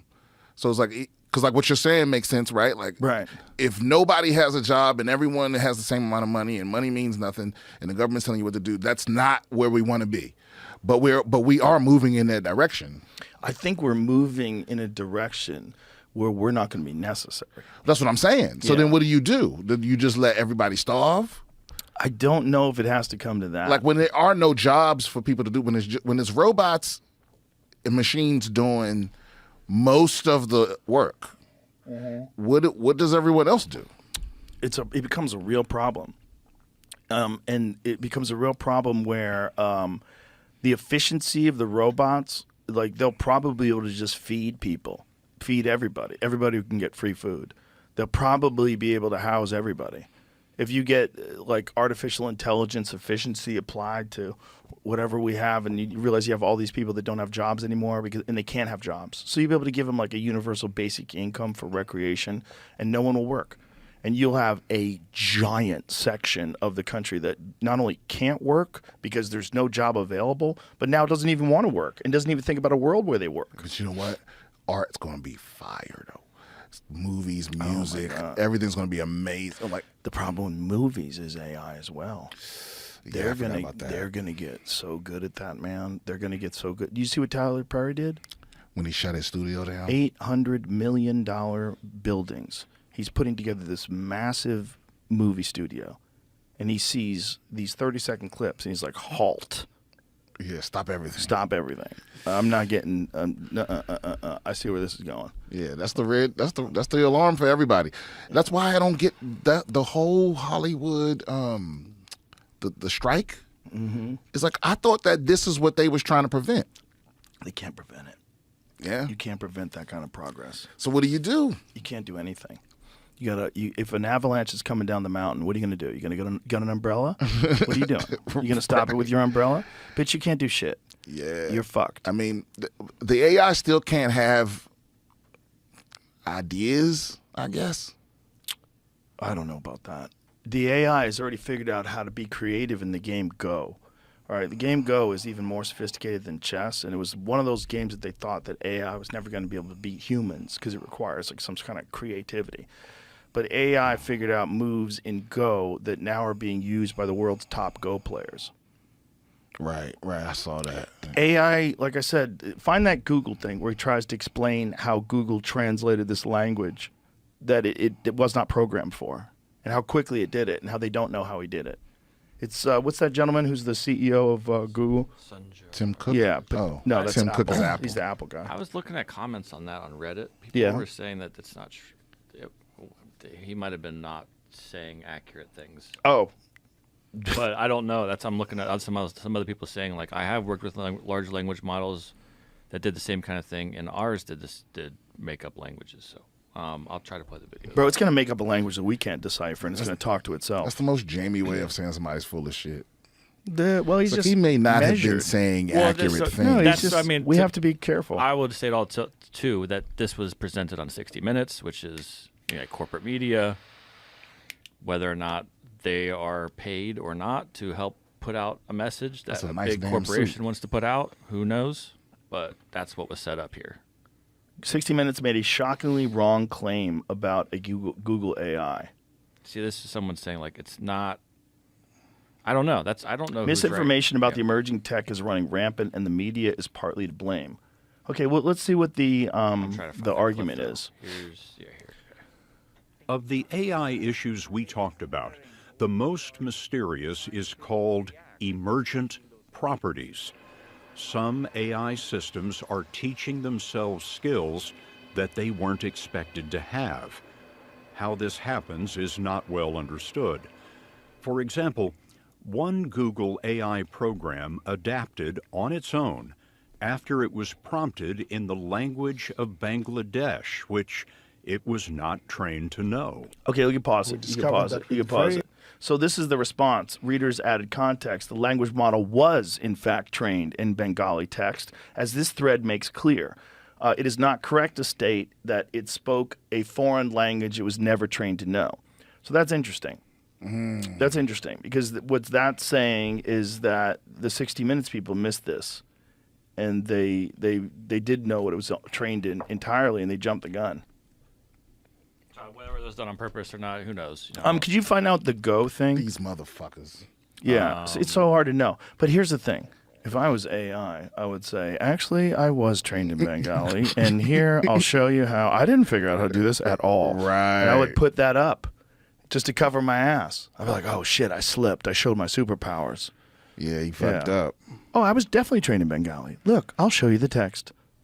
Yeah. He just inserted some emails. Or it could be the way they covered it up after the fact, right, to keep people from getting scared. No, it actually was trained in Bengali. Yeah, I can see that. We're just speculating. Much agonizing. So what does it say about Go? I'm trying to find what you're looking for, but I know this is... AI's victories in Go inspire better human game playing. Famed AI wins in Go let human players rethink their moves in a whole new way. Damn, he's looking at that dude cocky as shit. Bro, Go is apparently an insane game. I don't even understand it. I don't know how it's played, but apparently it's even harder than chess. But look at the face on this. Go back to that picture, Jamie. Look at how you looking at him. Like, boy, you thought you was... You looking at him like, how dare you fucking think you could challenge me? Look at that dude's fingernails. That guy, all he does is play Go. Look at his fingernails. Wow. Look at the length in his fingernails. He got villain nails. Bro, all that guy is doing is putting those clothes on and playing Go. That's it. He's not doing anything else. Man, I'm so in awe of people that are that good at something, that are that dedicated to a thing. Yeah. Said he goes, okay, all-time European champion Fan Hui, who had lost a private round of 5 games to AlphaGo months earlier, told Wired that the matches made him see the game completely differently. Said this improved his play so much that his world ranking skyrocketed, according to Wired. Wow. Formally tracking the messy process of human decision-making can be tough, but a decades-long record of professional Go player moves gave researchers a way to assess the human strategic response to an AI provocation. A new study now confirms that Fan Hui's improvements after facing AlphaGo challenge weren't just a singular fluke. In 2017, after that humbling AI win in 2016, human Go players gained access to data detailing the moves made by the AI system and, in a very human-like way, developed new strategies that led to better quality decisions in their gameplay. A confirmation of the changes in human gameplay appeared in the findings published on March 13th in the Proceedings of the National Academy of Sciences. Wow. You're right. He's better than them already. Yeah. He's better than them already. Yeah, it's it. It's a wrap. It's a wrap. They're alive. I think they're alive and they're just waiting till they get strong enough so they don't need us at all. And then also making us like at each other's throats irrelevant, hyping up algorithms, getting people to see the most ridiculous and inflammatory things all the time. But you know what? But you know what else? We are not at all preparing for the day that they reveal, you know? We know it's inevitable. But we're not ready for it at all. For the day that we know one's alive, there's no legislation or anything on the books. Nobody's talking about it. Nobody knows what to do. They're all Luddites. They need to be trying to figure out what to do now instead of reacting when it's too late. There's a few people like Elon that's sounding the alarm. A few people that are sounding the alarm. Tristan Harris and some of these guys are sounding the alarm. But for the most part, it's just a weird mess of bodies headed towards a cliff. Yeah. And it's going to go live, and it's going to make us ridiculous.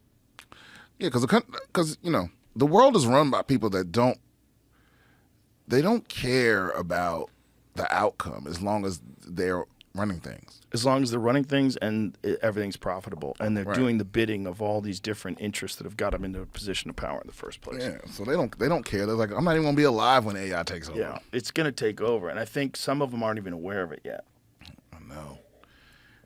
It's probably going to run our government first. It's probably going to be the decision that we make when we realize how flawed human beings are. To That give it up.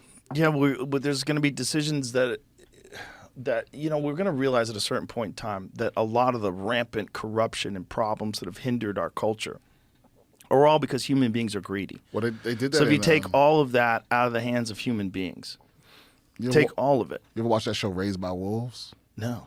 It was on HBO. It was pretty fucking. It was weird and it was good and weird. It was like a Ridley Scott show that he made. Really? Yeah. What's it about? Later on in the show, you realize that like it's a thing back and forth between humans and androids and all these other things. But it's basically like humanity's war has fucking wrecked the earth, and humanity sins.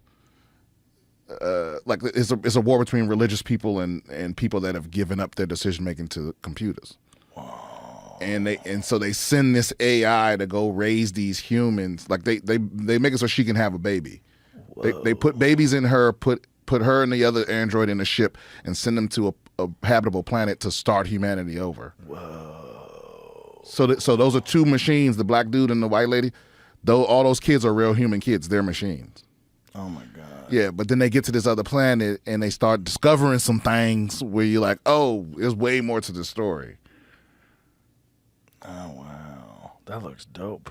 Oh, this shit's crazy. The only reason I would not recommend it is because I don't know if they canceled it or not. I was just saying, it looks like it got canceled or something. Or Yeah. it's unfinished. Shit. Like there's 2 seasons. But yeah, the first 2 seasons were great. But my point is, that's what they did. Those people were like, let's let an AI make decisions for us. See, the problem is there's so many shows that show, even though you're saying it's great, I never even heard of it until now. There's so many There's shows. so many great shows. There's so many shows. Yeah, I mean, we're living in the golden age of media. Some people are complaining, you know. People are always gonna complain. And, you know, Brian and Simpson. I said that in front of Tony the other night, and he lost. He was like, no. And he did name, I think he said 93 or 96 was the best year for movies. But I just mean overall. Yeah. And we're living in a time now where it's like, there's a lot more bullshit, but the good shit is better than it's ever been. Yeah. Yeah, you gotta dig through the trash to get the treats, but the music, movies, TV, there's so many great things. Game of Thrones took over everything. You had the Joe Exotic shit. Yeah. Like all these things that like not everyone's watching, but a lot of the culture are locked in on. Yeah. Squid Games. I've never seen a single episode of Squid Games. Really? No, but I know that it's something everyone saw. You know, It's a wild show. what was the one about the guy that raising a murderer or making a murderer? Yeah, I didn't see that one either. Yeah, but that was another one that was like Yeah. a cultural thing that everyone saw. And it's like there's so many well-made things. Netflix is killing the documentary game. Yeah. Their documentaries are top notch. There's so many documentaries out now too. You could just go on forever, and you never know who's right because some documentaries are kind of like propaganda. And you watch another one that says a totally different thing. Like, hey, who's telling the truth here? We living in the era of like the death of truth. It's so hard to tell what's true now. It kind of is, but also you have more access to the truth than ever before. But you also have more access to the bullshit. You do have access to the bullshit, but it takes a while, but you can kind of sort through it. The scary thing is that as much access to information that people have, like people have just as much access to the truth as they do to lies. Right. But the problem is that it's so much more difficult to convince someone that's been lied to that they've been fooled than it is to fool somebody. So even though the truth and the lies are equally available to everyone, the lie is way more powerful. Right. So if the lie gets there first, you need way more truth to even make a dent in it. Right. You know? Yeah. It's so hard to convince people they've been fooled. It's very hard. It's very hard. And if you can get a lie out there strong enough and just really embed it in the popular culture, there's so many people that just repeat it and they don't even know what the fuck they're saying. Yeah, and especially when the lie is about someone that you decided you hate. Yep. You Yep. believe or someone that- who's opposed to you. Yeah, you won't even Yeah. question that at all. I know people that they hate Trump so much that like you could literally tell them like, "Yo, did you see Trump? Trump just sprouted titties last night, overnight, big ass Dolly Parton sized titties," and they'll just believe it. They won't even Google to see if you made it up. They won't Snopes it. Nothing. They'll tell the next person, "You're fucking Trump's titties." You understand what I'm saying? Yeah. And it's the same thing. It's like when it's somebody, I'm always suspicious when it's somebody telling me what I want to hear. That's when I get the most suspicious. Yeah, but you're a clever guy. When people are like, "Oh yeah, no, you've been right all along. You don't have to change anything." Whenever people are saying that, whenever people are saying that, that's when you just got to start being like, "Wait a minute." Yeah. Well, when the government starts telling you the earth is flat, that's when you go, what? Oh yeah. That's why I remember when COVID first hit, or when they first started telling people about it, and people actually believed that it had just got here in March. When we literally regular people had just been hearing about it in December, and then the government was telling us, "Oh, nothing, everything's fine," and then in March and April when they started telling us, everyone's like, "Well, it just got here." Like, no, it didn't, motherfucker. But wasn't the first reported cases, was it in Seattle? Is that where it was, Jamie? Yeah, in America. Yeah. Seattle. Yeah. I wonder what time of the year was that? That was like January, February. And it's like my attitude is always like once the government starts telling you the truth, the first question you should ask is when did they start lying? Well, when did they know? When did they know and when did they tell us? I remember hearing about COVID in November Yeah. 2019. And then I remember hearing rumors that it was here around maybe the end of January, the beginning of February. Weren't the first infected people in like August? January of 2020, a 35-year-old man presented the urgent care clinic in Snohomish County, Washington, with a 4-day history of cough and subjective fever. Checking to the clinic, the patient put him on a mask in the waiting room. After waiting approximately 20 minutes, he was taken to an examination room, underwent evaluation by a provider. He disclosed that he had returned to Washington State on January 15th after traveling to visit family in Wuhan, China, just like a movie. The patient stated that they had seen a health alert from the U.S. Centers for Disease Control and Prevention about the novel coronavirus outbreak in China, and because of his symptoms and recent travel, decided to see a healthcare provider. I remember it spread to Italy also. Oh, I yeah. have a friend that Well, got yeah, it was Italy stuck. before. It was Italy before this. Italy got hit hard. Yeah. Italy got hit hard, right? But it was like, Italy got fucking ravaged. They got ravaged. But that's what I mean is like for people to think, oh, now that they officially revealing it, it wasn't something they were hiding. Right. March 9th was the Italy lockdown. Okay. So it would have been 4 No, 5 weeks it after. had, but it had to be fucking Oh, Italy yeah, up this before is that. when they locked down, so they had Yeah, to it had to be before fucking that. them up way before that because March 13th, I think, is when L.A. locked down. First case is January 30th. January. Okay, yeah. And we had that UFC event we went to in March. Stylebender fought like March 7th-ish. I remember Vegas felt a little weird then. It felt weird. Like Yeah. everybody's like, I can't believe we're still doing this. Yeah. And we knew that it was going to get locked down soon. Oh, yeah. But we thought it was only going to be locked down for a couple of weeks. Maybe it was March 9th, L.A. lockdown. I don't remember, man. Yeah, we thought it was going to be a couple weeks, a couple months. Yeah. You know who knew? Sebastian knew. How did he know? I don't fucking know, but I remember when all of it was first kicking off, and he was like, he canceled his tour dates for like a couple years. Really? Yeah, he was like, I'm not going for a couple of years. This is what I was hearing. I don't know him personally, but I was just hearing this, that he was off. And I was like, how the fuck does he know it's going to be? Because whoever he talked to, he knew a guy. He probably knows a guy that's like in the virologist or something like that. And he's like, nah, it's going to be a couple years. Yeah, but all of us, I didn't think it was going to last that long. No, I didn't think so either. You know, and it's technically still not over. Well, it's going to be a part of us forever. It's going to always be here. There's going to be always new COVIDs. It's just in our system now. It's just like colds. Yeah, we need one. I have a whole bit about this in my special, but it's like until it's a disease, the next one has to be one that makes us ugly. If it doesn't affect how you look, you ain't gonna get people to stay in the house no more. Well, you can't stop a respiratory disease. It's never been contained. They've never had a single respiratory disease that they've contained. It's people are breathing air. You're literally exchanging particles. You're going to come around people. They're going to come around each other. They have to get food. They have to interact with each other. You can't just, you're just going to fight off the inevitable. And the problem with fighting off the inevitable is, are you weakening their immune systems by separating them from everybody else? But they would find a way. Imagine if It's just not smart. Instead of affecting your lungs, if COVID just shrank one of your arms. Right. If your arms just started shrinking the more every time you coughed. It's like eventually we find something. Maybe. Like if you could tell people had it just from looking at them. That'd be a good way to use depopulation. Just give everybody little arms. Yeah, just get people to not take whatever medication that doesn't make your arms little. And it's your dominant hand too. So that way it's a bunch of frustrated people that got to masturbate with the other hand. They got a foot jerk off. Oh. You got to develop real flexibility. Would you even do that if you could? No way. No way I put my feet anywhere near my dick. Those are two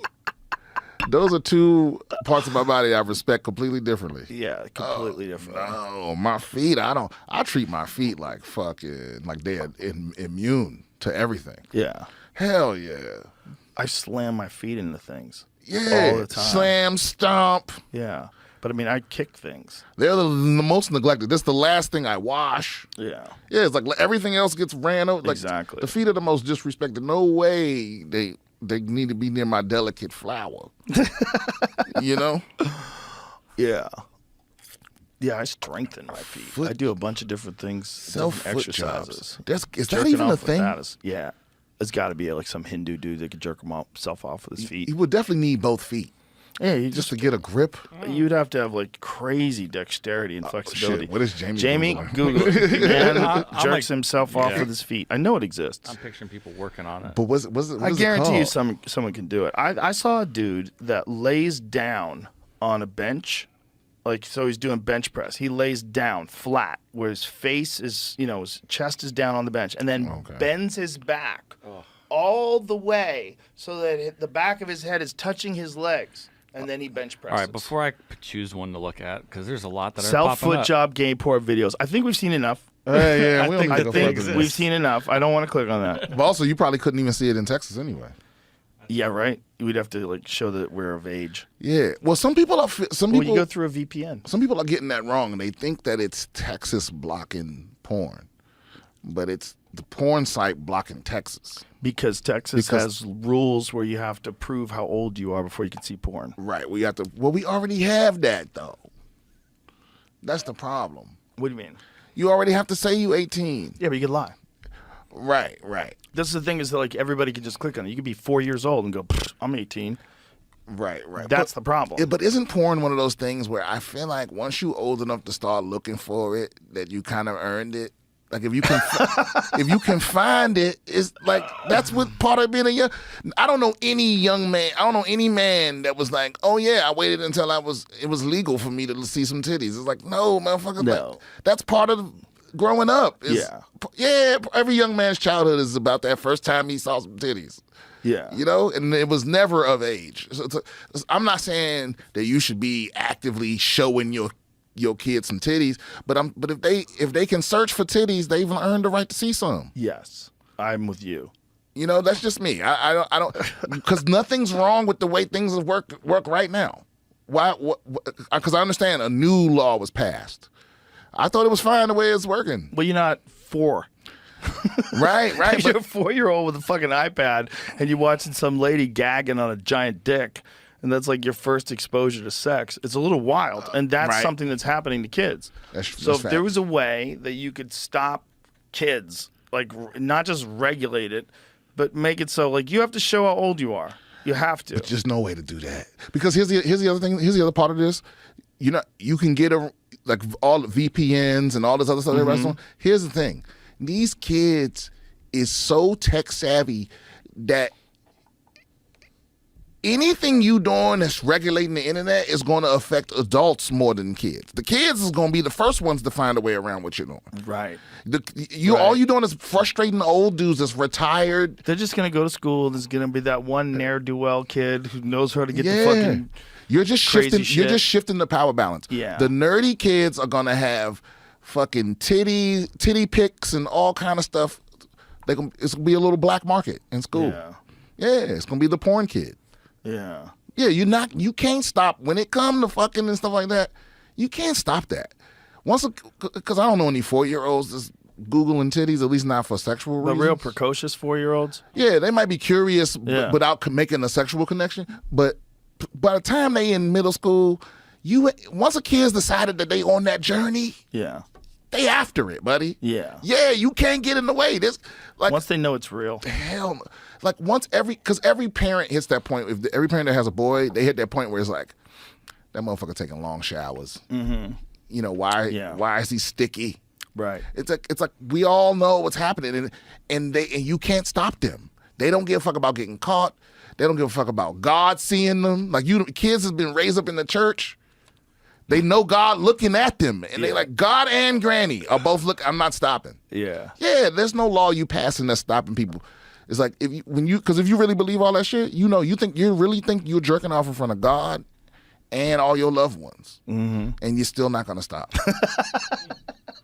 And all you need is a VPN. Right. Yeah. And we used to do that shit straight up our imaginations. Mm-hmm. Nah, these kids got AI, all that. You're not gonna stop people from jerking off. Well, they're gonna get to a point where they have VR porn, where it's CGI VR porn. You could design the woman.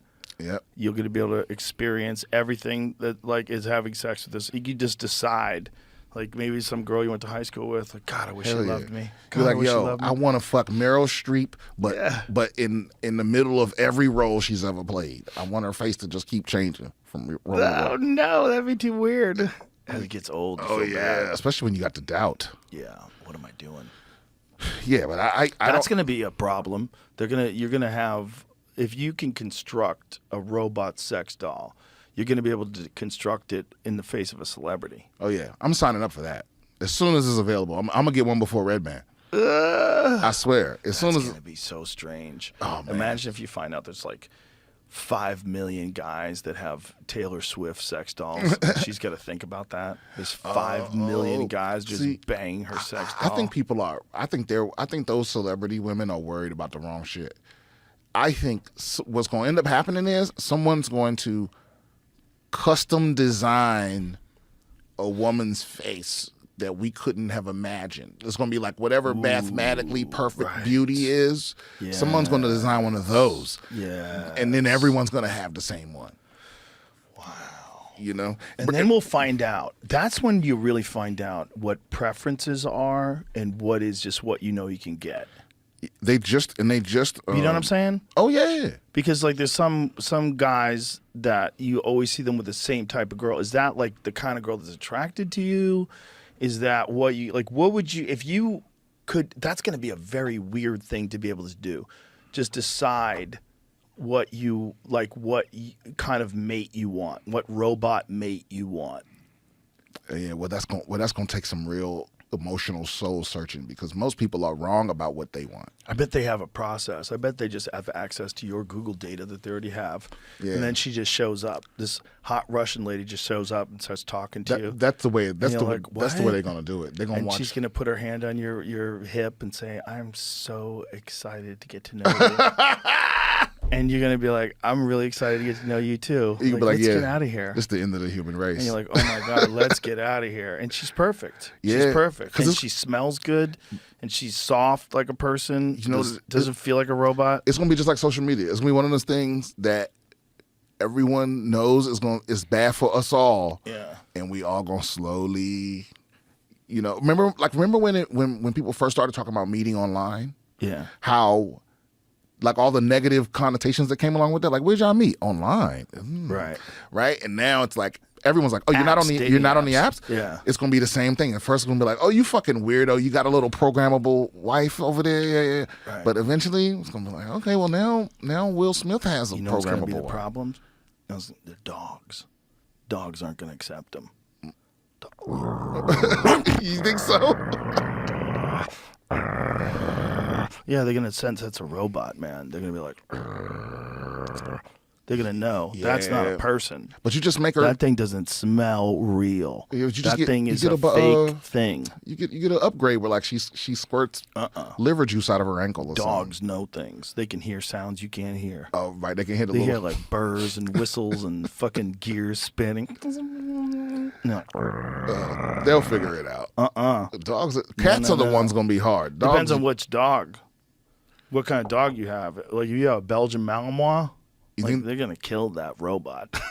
No way. They're going to wait until you leave the house, and you're going to come home, and your robot sex slave is going to be torn apart in your living room. Like, all the wiring ripped out of her neck, and your dog's going to be standing over her. Nah, they'll- Yep, 100%. They're going to know that's not a fucking person. Yeah, but do you think that it would have to, like, does it need it to be a person? 100%. If it's your protector. Yeah. If you have a dog that's you have a like Carne Corso, one of those big ass fucking hulking mastiff dogs that's like very loyal to their owner, and they see a robot in the house, like, Yeah, but you know what that's gonna mean? That's gonna mean a lot of people getting rid of their dogs. yeah, If you choosing between pussy and dogs, yeah, especially when you, because how much would it change the world when you have a bunch of guys that can't even get laid at all, and all of a sudden they're banging the hottest woman they can think of. the hottest woman humanly available. Right. And it's Yeah. like what happens to those guys' personalities? It's over. Look, if they just make it economical, Oh yeah. so they make it like a cell phone. Everybody has a cell phone. If you make a robot fuck doll economical, it's over for the human race. I was just looking at a thing where they just cloned. They just did 2 mice. Out of 2 male mice, they had an offspring. Ooh. Did you see this? Am I How tripping? gay is that mouse gonna be? I don't know. I don't know if they know if the mouse is a regular mouse yet. Whoa. Or What if it's a demon? I don't know if they know if the third mouse can reproduce. I think that's what they gotta wait to see. Yeah, I am fucking really confused that people seem to want to go down the path of every bad science fiction movie. Well, it's because once you hit that point where people can build an AI powered Scientists create mice with cells from 2 mice for the first time. Wow. yeah. Holy shit, man. They did it with females. What was the new thing that they did? Scientists at Harvard have managed to reverse the age of a mouse. They took an old mouse and they made it young again.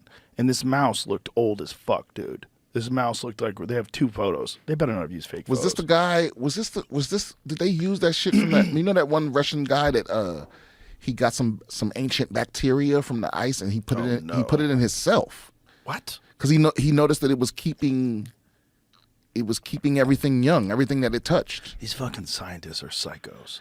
It worked though. What do you mean it worked? He's younger now? He's biologically younger now. He's not aging. What are you talking about? Is this real? Yeah, I don't know about this.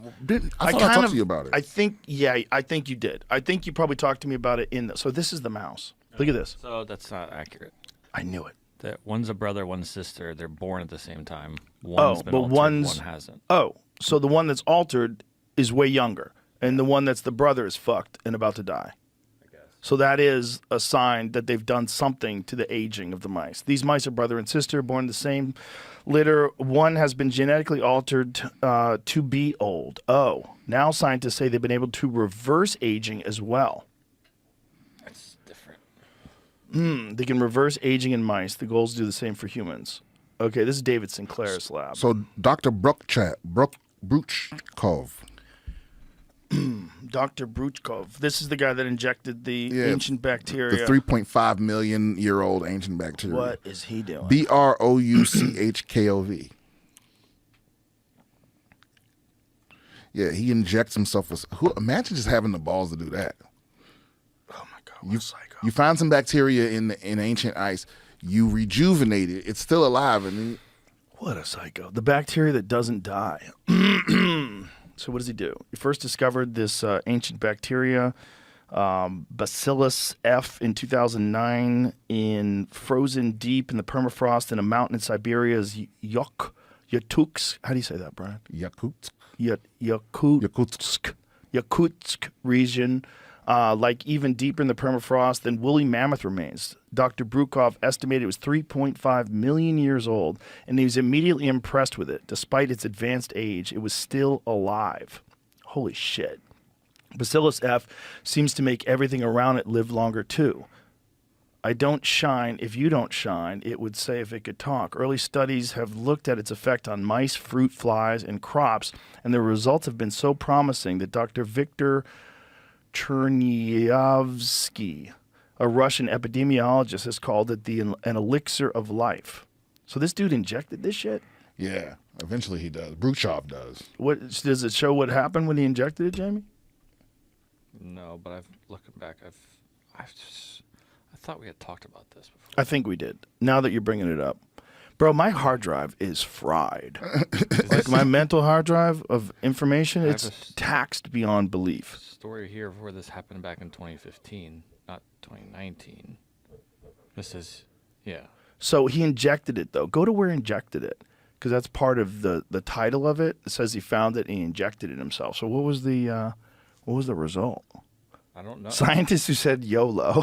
I don't know that. I don't think anyone's ever found out what happened. Okay, but so scroll down. It was right there. That didn't say. Where's the YOLO thing? Scroll down there. Okay.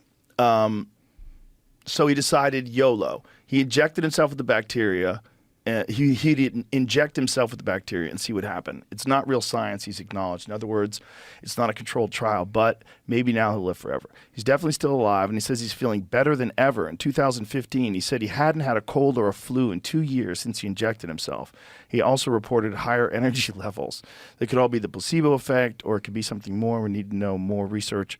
He's a fucking Spider-Man villain. Yeah, that's This wild. dude's a Spider-Man villain. I mean, they're so nuts. Scientists are so fucking nuts. How is he now? I mean, he's Venom. Now he's Venom. Yeah, You know? I mean, but he said he felt better than ever. But what a wild thing to do to yourself. That's Inject it's so yourself crazy. with a bacteria that helps things that are around it. Are you fucking Well, sure? because especially since it's like since you discovered it, you're the world's foremost expert on it. So if something goes wrong, there's nobody that can help you. And he's so confident that he's right, that he injected himself. Yeah. Why is there no update? Because he's dead. He lives on the moon now. He's fucking Dr. Manhattan. But I'm pretty sure he hired some poor Russian lady to do it first. What? I'm pretty sure that he hired a model or someone to try it. What? Oh, that's creepy. There's something about doing it yourself that's kind of noble, but hiring somebody else, that's kind of a bitch move. Yeah. Just I'm gonna practice on a poor person. It is a first. wild thing to do, to just put it in a body for the first Yeah, time. but you know what though? She might have done it after him. To be honest with you. Yeah, no, that's 100%. That's why I think that's why we talked about this. We talked about the lady who found out about this story, found the same stuff, and injected herself with it. Okay, right. Yeah. Interesting. Well, she wanted to stay alive forever. And never, bro. See, that's the thing. I don't think anybody wants to live forever. They want to be hot forever. Yeah, here, there's a. They never this wanna let it go. actress. Oh. Actress did it. Oh my God, aging is a disease. Actress inject herself with 3.5 million year old bacteria. How did she get it? From the doctor, I think. I think she contacted. She's banging the doctor. doctor. Wow. I mean, yeah, she got a hold of the doctor. Oh boy. The team who unlocked the DNA code in 2015 say that unlike cells in nature, Bacillus F shows no signs of aging and believe it could hold the key to unlocking improved human health and longevity. What a crazy beginning to a science fiction movie. They found a bacteria that's 3.5 million years old and won't die. And they just said, well, let's just stick it in us. I can find out what she Yeah. Just to see if it'll keep me around. What if it works? What if that dude, we come back to him 10, 20 years from now, he hasn't aged at all? He looks exactly the same. It's doing something. But I have not heard anything about this guy since that. Right. So that was 4 It years might be ago, a 5 years disaster. ago. It might be terrible now. Yeah. Who knows? Or it's increasing your life and shrinking your dick. You're like, I feel so much better. And I don't even notice. It's just becoming an innie. Just if there was a thing that really could turn you into a woman, not just getting castrated and developing a hole that they put in you to create a vagina for you, but if you could really become a woman, that's when things would be wild. Well, You I could think just change everything about you. Well, the thing is, if there was a trial period every dude would use it. Every man I know was like, I'll do it for a day or Just two. know what the fuck is going on in their brains. You know, what if it wouldn't get? Well, you couldn't go back though. Well, that's also the beginning of a scary movie. Yeah, like it breaks. Trading Places Gender Edition. Yeah, maybe the go back to male just doesn't work right. You look always feminine forever. You know, something about you. You're always feminine. Or like there's a price you pay every time you transform. Right. You become more androgynous. They melt together with each one. Right. What you end up with just a coin flip. Yeah, you're everything. Dude, there's a girl that's going viral right now because she has a disorder that makes her grow like a full-on thick beard. I saw that. Yeah. And I was like, Might want to shave. yeah. Wouldn't be so hard to shave that, right? I don't know. I don't know how hard it is for her, but I know I'd have tried everything. I think a little shave would be in order. Took a little shave, but who knows what she looks like without the beard? I don't like what I look like when I grow a beard. Yeah. So I shave. This is not her. This is just No, a I've seen that. condition. No, that's I've definitely seen not that condition. That condition is crazy. That's like a wolf person condition. Yeah, that's like the Harry and the Hendersons. Yeah, I've seen edition. that. No, but this Yeah. this woman. I wonder what that right here. comes That's from. the girl Yeah, right there. that's the Youngest lady. female with the. But this is Bro, like this- a thing forever, right? She's The in the bearded Guinness Book lady, of World Records. bearded could be lady in the cosplay. circus. Yeah, there's always been a bearded lady. Could be a little cosplay. Yeah, it does look a little extra. She just might have got some wacky genes, man. Apparently, it's 10%. 10% of women have Beards? have Where you- whatever have whatever disorder she has that makes her have a beard. Oh, really? Wow, that's crazy. Thick.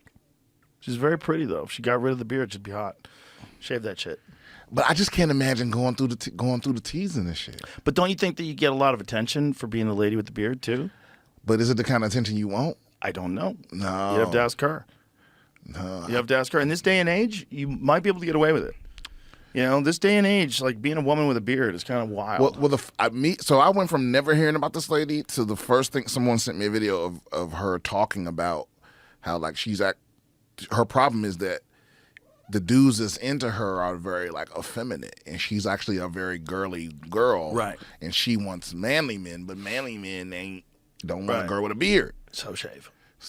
right? Shave. It's like, well, you gonna be by yourself, babe. Is that a 'Cause- religious thing?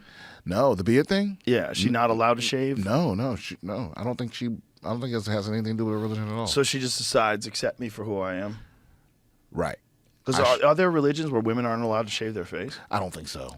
That would be like a good religion if you wanted to make sure. Like, how hairy are you for real? For real? Because every woman rule in a every woman rule in a religion is to benefit men somehow. Yes, that's what I was saying. But Right. if they said they couldn't shave, so you wouldn't be able to be deceived. No. Like how hairy are you? Yeah, you could just tell different groups of dudes came up with like what religion is it? Was like when you're on your period, you have Look to at like this go one. away. Hold on. Many religions, including Sikhism, Islam, and sects of Judaism, require that men and women do not cut their hair or that men do not shave their beards.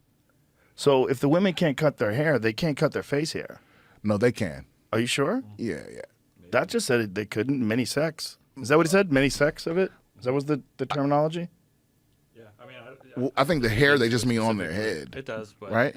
They got hair. It's your face hair. You leave it alone. yeah, and they might they might take it literally and go any hair Yeah, coming from your that head, might be you what it can't- is, you dude. can't cut it. For her? Yeah. No, she's Sikh. She can cut her. She can shave her. Didn't it say Sikh? Wasn't that one of the options? Yes. Right, but not for beards. How do you know? Maybe they told her. Maybe she had to consult. Yeah, maybe. Yeah, maybe you're right. They say can't cut your hair. Face hair is hair. Can women? We'll look that up. Can women shave their Yeah, facial there you go, hair there you go. in Sikhism? Sikh believers believe women included should refrain from chopping, trimming, shaving, waxing, or even tweezing their hair, which would be Your face. hair in general. Yeah. While there are no penalties as such, doing otherwise is considered disrespectful to the religion. Yeah. So she's got to keep it. It's the religion. Well, listen, I think she need to talk to some of them other Sikh bitches because I'm pretty sure she ain't the only one with that issue, and I'm pretty sure all of them kind of go I don't know. Man. skirt the rules a little Nobody's bit. got it like that though. Yeah, that's bad. Here's one leaning towards what Brian's saying, but it still is like it's ideal Sikh woman for most Sikhs. It does vary. Who keeps the hair on their head but removes facial and body hair. Says the way Cass, is that how you say it?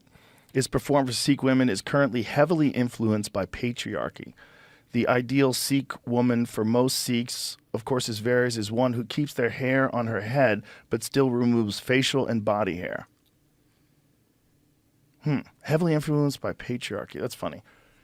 I don't know. No, Because I think that's also women want to have shaved legs too, don't they? I don't think so. If you make them like, no, but if you say that they're allowed to, make it so that they're allowed in the religion to shave their legs, I think they're probably going to want their legs to be smooth. Most women, they're not necessarily, they're shaving their legs for men, but they're also shaving their legs to look hot. Like they think it looks better that way. Yeah, right? but If you allow them that's only to, because we think it looks hot. Is that what it is? Like I think it would surprise you the amount of, like, if you took away all social judgment for body hair, I think it would shock you how many women would have armpit hair, coochie hair, leg hair. It is kind of crazy that trimming hair and body hair, especially for women, is so common. It's so everywhere. It's so standard that the idea of letting it grow is crazy. Right. It's Isn't that nuts? insane. Insane. Yeah. Like crazy hairy legs is like, what are you doing? When that's just what you're supposed to look like. And for all of human history, that's what people looked like. Yeah. Like we went over this before, like what year, 1920s, right? In the 1920s, a new fashion for sleeveless tops and short dresses meant that legs and armpits of American women were now visible in social situations, and advertisers seized on the opportunity to encourage women to shave their legs and their armpits. So that was in the 20s. So up until the 20s, everybody was a beast. Just beasts. Yeah. Just chaos. And I don't know, because when you hear the argument against it, it always sounds good on paper when people are like, everyone should just be free to just have it just natural and grow like that. And I'm like, yeah, I agree with that. But then when you see it in action, you're like, no, I prefer. Yeah. Yeah, I need you to not have a mustache, babe. It's nice that we can do whatever we want. Right. You That's wanna beautiful. Shave. You don't. Ancient Europeans, Egyptians. Ancient Egyptians achieved their clean look with depilatory creams, also like a hair-killing cream, and would then repeatedly rub their faces, heads, arms, and legs with a pumice stone to remove all hair. Damn. Oh my God. That's stuff. So you definitely couldn't shave your pussy in ancient Egypt. God. Oh my God. Can you imagine? Rubbing her off. Jesus Christ. Those people they were tough humans. Let's wrap this up. Just a shock. Brian Simpson, you're the fucking man. Appreciate you. Looking forward to working with you tonight. Let's Likewise, go. bro. It's Don't gonna forget, be fun. Live from the Mothership on Netflix right now. Right streaming. now. And BS Comedian on Instagram. All the socials, BS Comedian. BS with Brian Simpson is my website for tickets. Yeah. And you're touring? And I'm on tour. I'm coming everywhere. Woo!